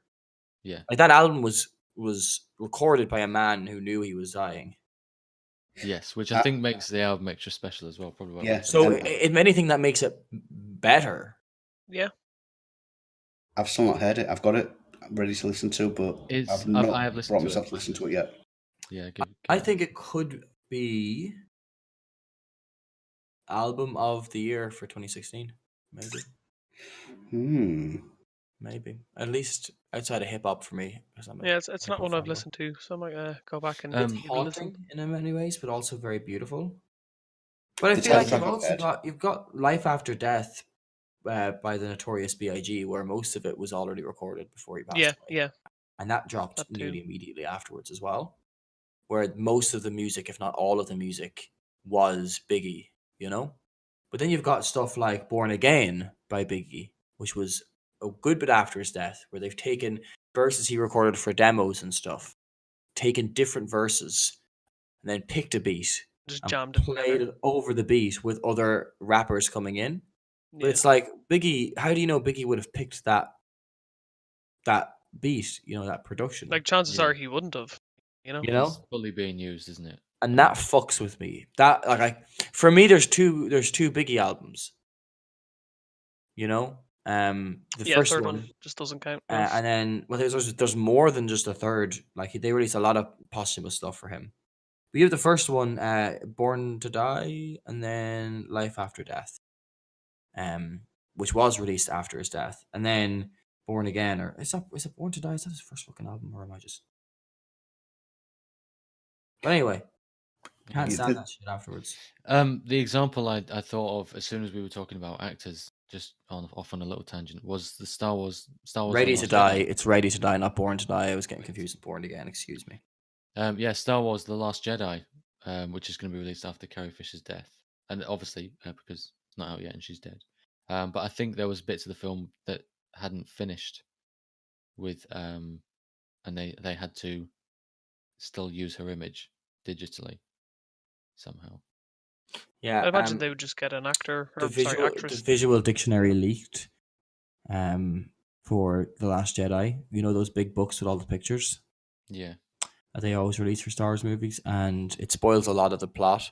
But it you've spoils. read it, haven't you? I've read most of it. It spoils Oh, what happens to Leia, and I have a fair idea what they're doing with her. But I mean, you can kind of guess. I mean, they can't. They're not going to use her in the third movie, so something's gonna happen. Yeah, it's relatively clear, but I hope it's strange it's how that good can or change. tasteful, I guess. Yeah, it's strange how it can change the narrative of where you wanted a film trilogy to go. If one of your artists, one of your main artists, isn't around for one of them, so you completely have to change where you take in the direction of the films. But yeah, off on the tangent again. Anyway, The actor who played Dumbledore died after like the second movie. yeah, he was Yeah, he completely did. recast. Yeah, what was his name? It was Richard Harris. Richard Harris. Yeah. And then Michael Gambon took over. Yeah. Jesus, imagine they just moved the Jude plot. Law took over. Imagine they just moved the plot forward like by 5 films and just killed him in the second one. Then, Yeah, Like that's funny though. Like they recast Dumbledore, but then like Carrie Fisher, like people are like, don't disgrace her. Yeah, recasting it's her. interesting. Maybe it's just because her like notoriety, like she'd yeah. be a 2 bit films more into Harry famous. Potter, this is Star Wars has been going on for years, decades. It hasn't really. It just took a big break. No, but the franchise as a whole, I mean, she is very much Mhm. recognized as Princess Leia. Yeah. Nobody else has that. I cried Whereas when I 2 found out films she into Harry died. It Potter- was awful. But yeah, back to music. I feel like if you listen to a posthumous album and it was by another artist who was alive, and like I feel like I would almost enjoy them more. Like I feel like if I listen to a posthumous album and it's really good, part of me's like, yeah, but it's not the artist's original vision, man. So it's not as good as it is. And I kind of have that in my mind, like that Not as blocker. good as it could be or should be or whatever. Yeah. Another one here. Think about Joy Division again. Closer, the second album, came out 2 months after Ian Curtis died. Okay. But that's And most of the album was probably finished. yeah, then, right? but there's some tracks on there absolutely fucking haunting. Like The Eternal. What? Jesus How did Christ. Ian Curtis die again? He hung himself, and Yeah. as So most people believe, had a wank at the time, but I don't think he did.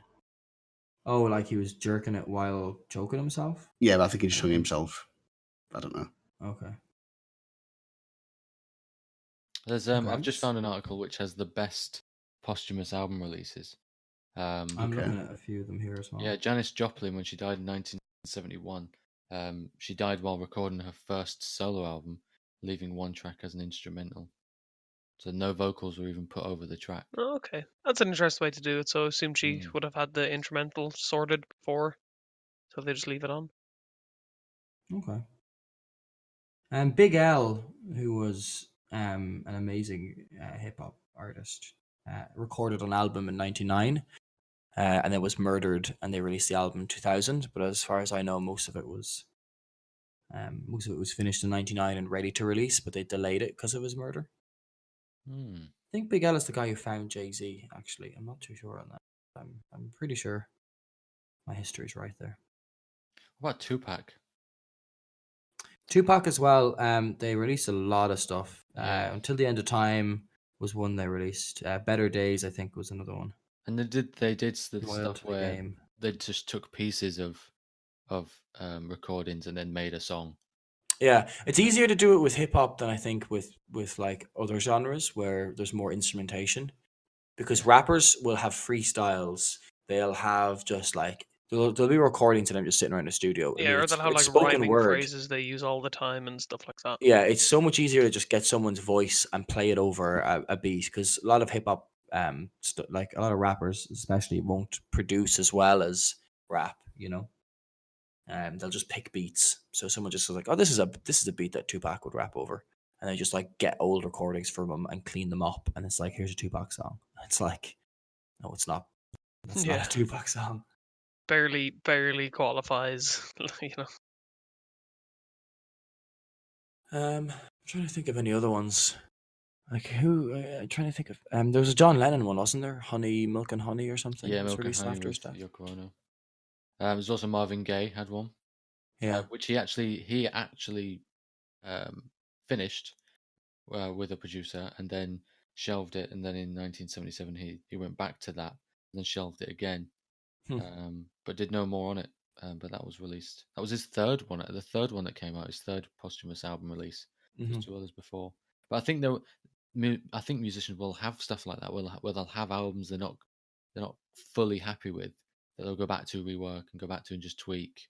Like anybody making any kind of art will keep tweaking it because they're the biggest critic. But at some point, it is still probably some of their best stuff. So I think there are Chinese Democracy. Guns N' Roses. Yeah, was it 15 years? Oh yeah, there was. Oh god, I remember that coming out. I'd have given it a few more years' work, to be honest. I would have never released it. I've not even heard it, but I bet it's a bit cack. It's just so messy. Like it's such a messy thing. It's like an open mic night. It's like there's like just too much going on in every song. It's just the fact that murky. Buckethead's on there is just mad. Fucking Buckethead with your stupid fucking KFC fucking stupid Buckethead. I've just read an article and Notorious B.I.G's album Life After Death. Killian is now playing PlayerUnknown's Battlegrounds. Just seen that. You're on a podcast, Killian. It's bad for him. You just started playing PUBG. Did I click it? Oh fuck!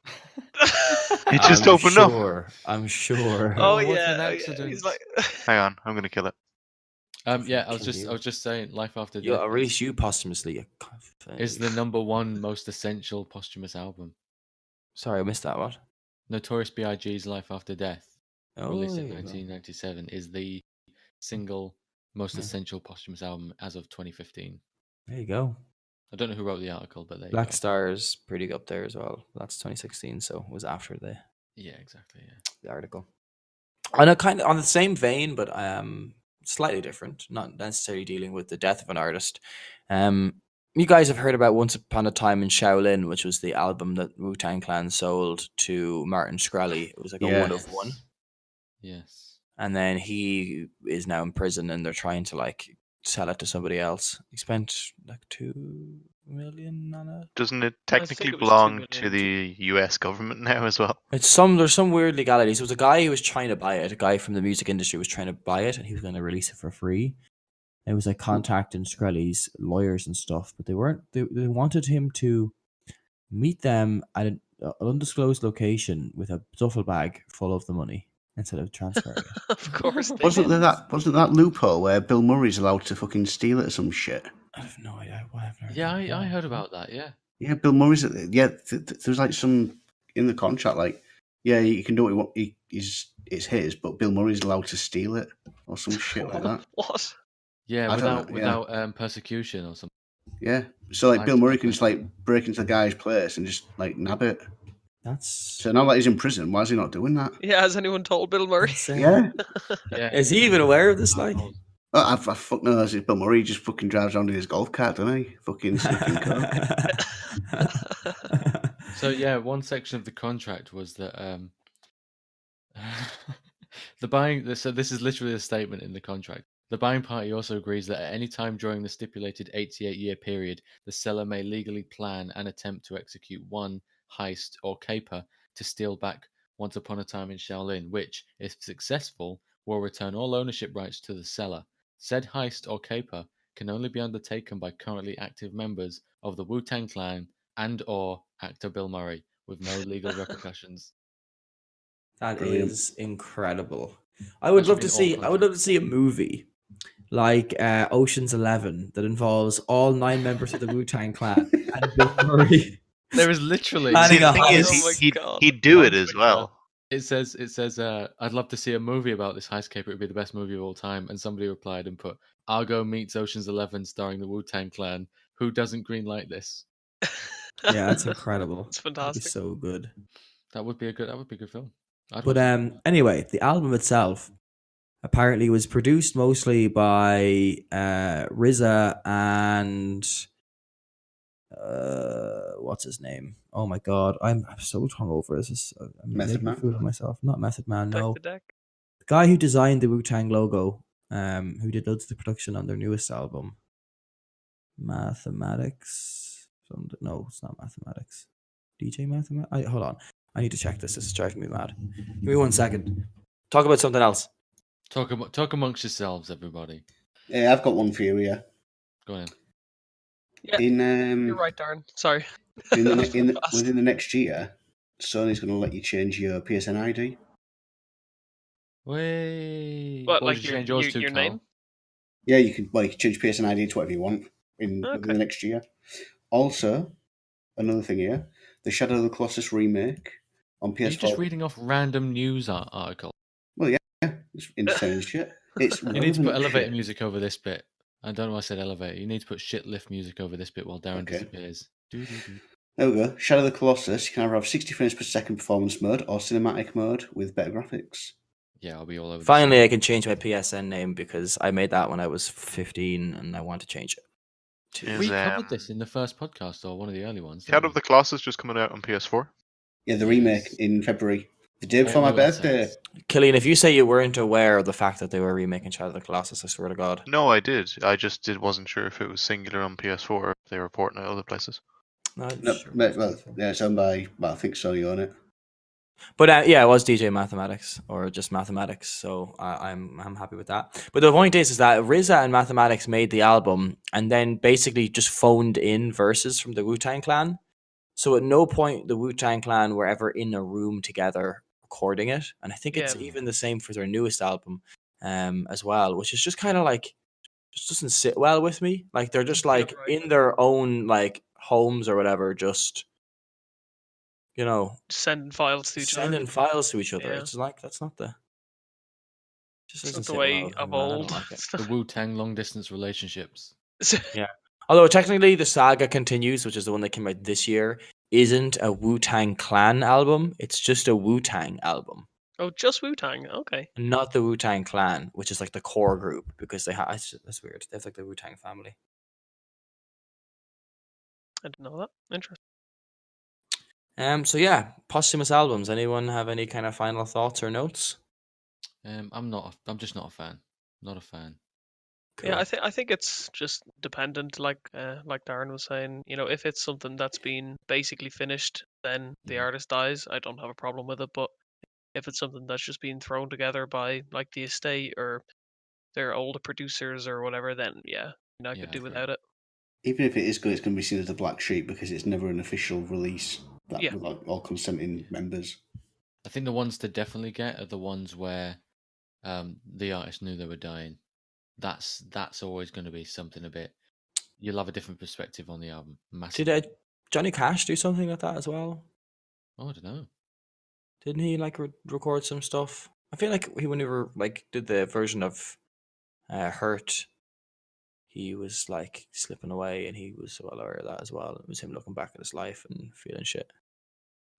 I'm going to have a look. So when we were talking about this podcast, Ben messaged me, or the group of us, I guess, and we were talking about topics, and he says topics are, and he mentioned posthumous albums, and then another thing he said was Detroit and the Abuse chapter.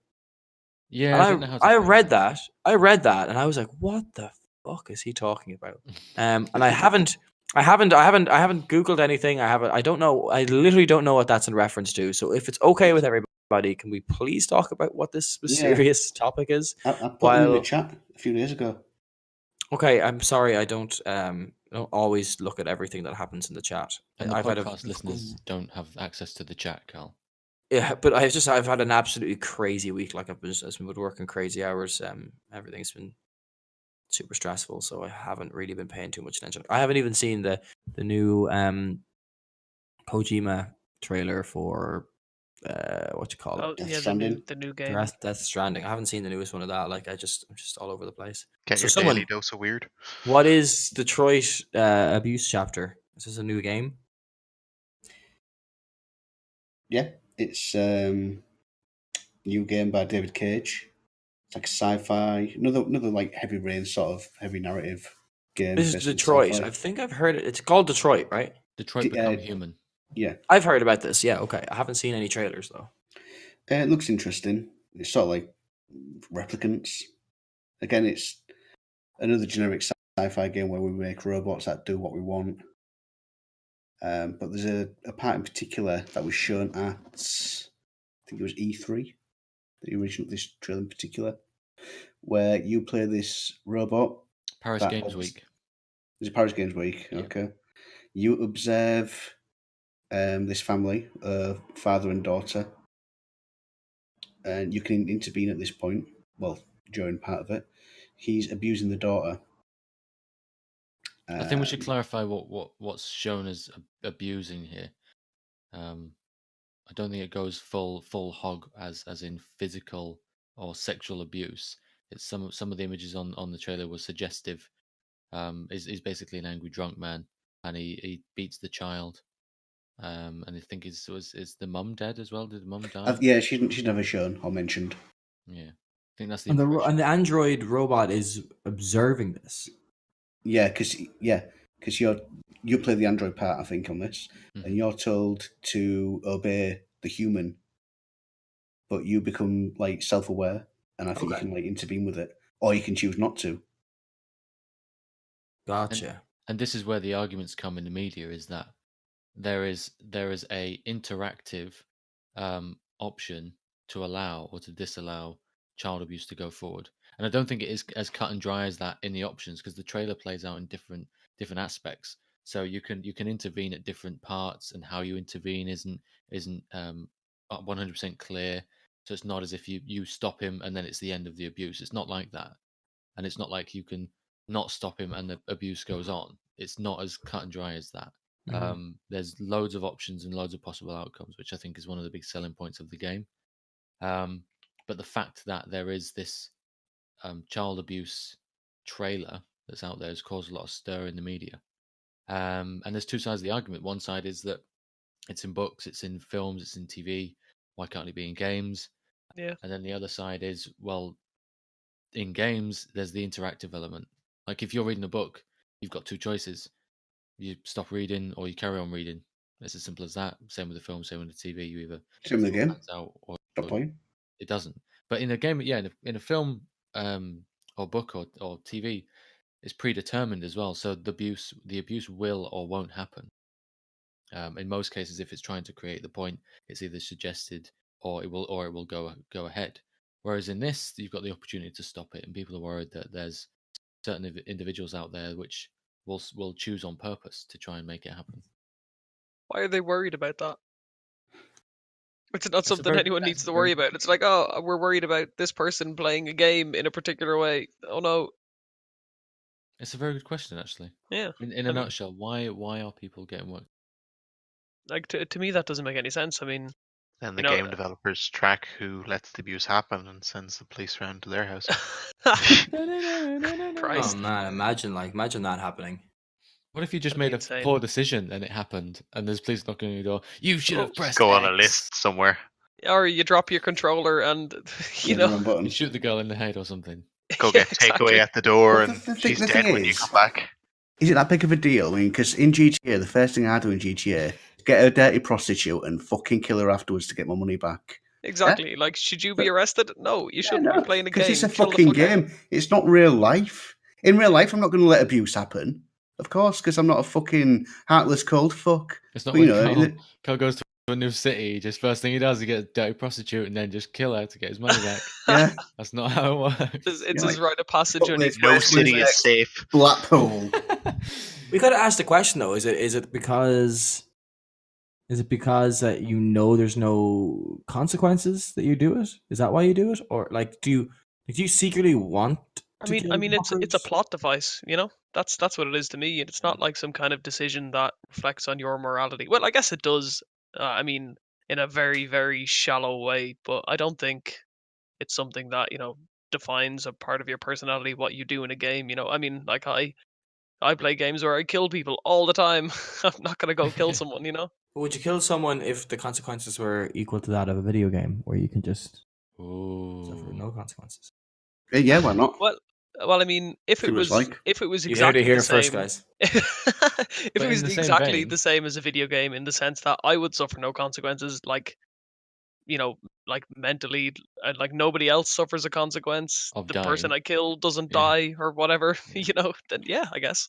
I You'll be mean, killing look at Uncharted. Nathan Drake's one of the most lovable rogues you play in a game, yet he fucking kills hundreds of people.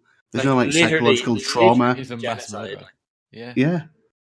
Yeah, that's always been a thing that's bothered me about those games. Is like you're just an adventurer and you're seeking treasure, and then suddenly there's just a massive firefight. Yeah. Again, like in let's go to GTA 4. You play as Nico.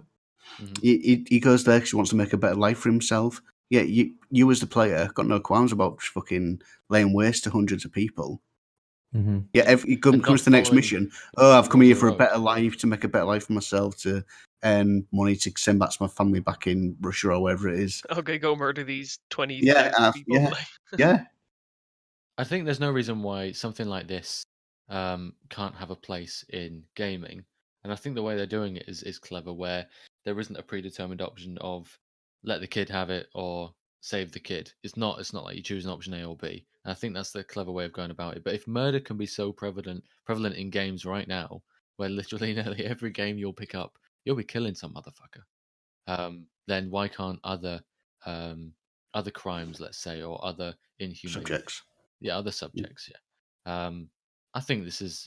I don't see it as an issue, and I don't think it's going to make a measure of me as a person. For me, that reflects on the media more than the game. They're like, Yeah. "Oh, this is wrong." It's like, no, it isn't. It's in a game.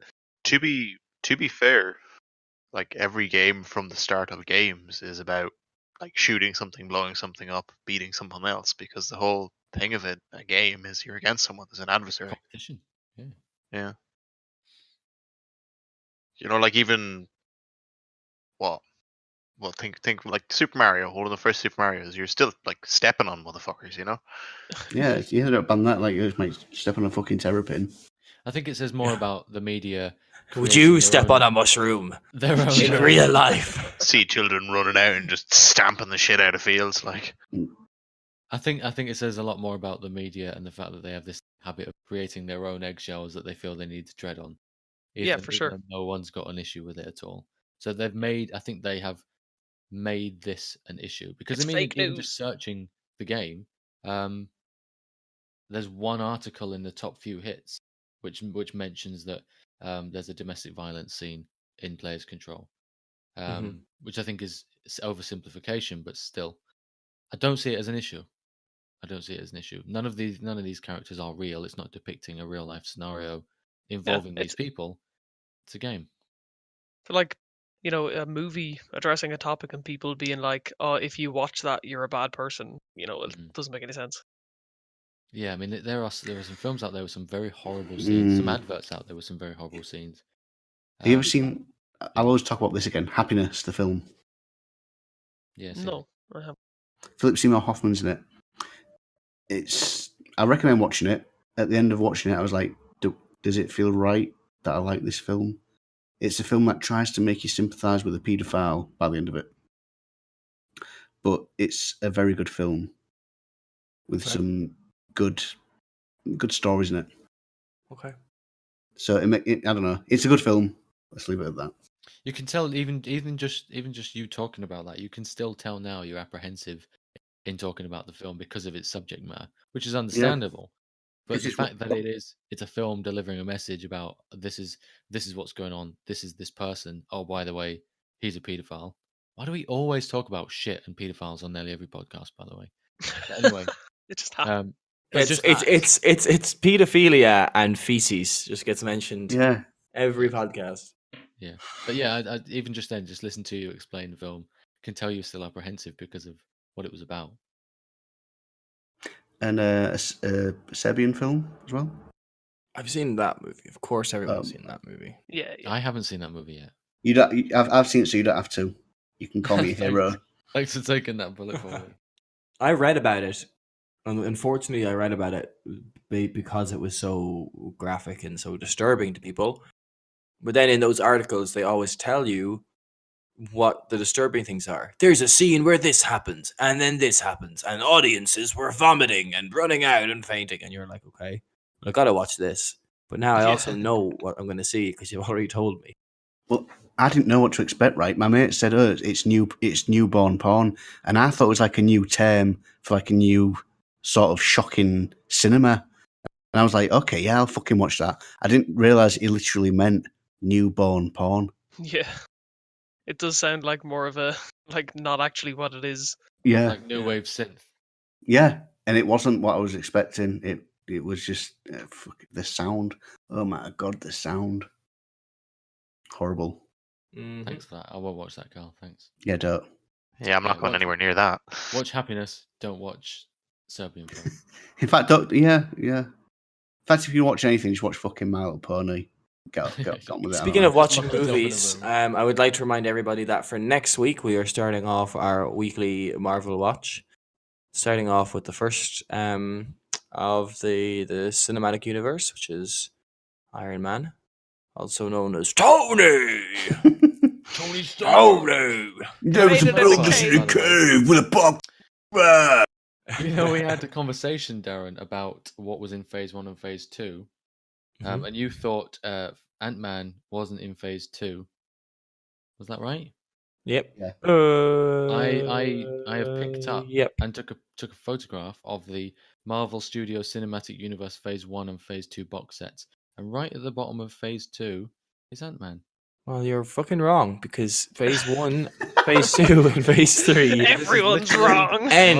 Fuck the world, I'm right. End with an Avengers movie. Phase 1 ends with Avengers.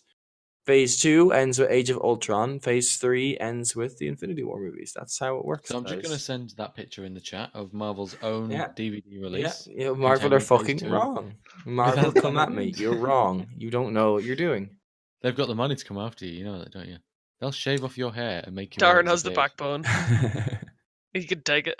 It's Marvel Cinematic Universe Phase 2. You can buy them in a box set. That's great because I actually wanted to get this for my dad for Christmas, so that's good. Well, don't get it because it's not right, obviously. You'll have to put a complaint in and say, why did you climax Phase 2 with Ant-Man, you dumb fuck? Do you know what? That case looks really shit. Yeah, it does. What it's like that bargain bin fucking shit. What's that in the middle? I think that was the front as well. That's the front of the DVD collection. So what's the first? What's the first movie of Phase 3 then? Black Panther. Civil War. Oh, no, sorry. Sorry. That's first of Phase. Sorry, yeah, that would be the first of Phase 3, wasn't it? There's no Phase 4. So answer me that one. I hate it. It's wrong. That cover looks like shit. It does look like shit. Speaking of shit, speaking of shit, thanks for tuning in to this episode of the Mantis podcast. What a wrap up. I like it. We love you all very much. Like and comment. I want everyone who listens to this, all three of you, to comment what you think is the right way to measure the Marvel Cinematic Universe phases, and also comment your favorite porn star down your below. Credit card number. And your credit card number. If Mother's maiden name. Finish off Phase 2 of Marvel with No Bitches Night.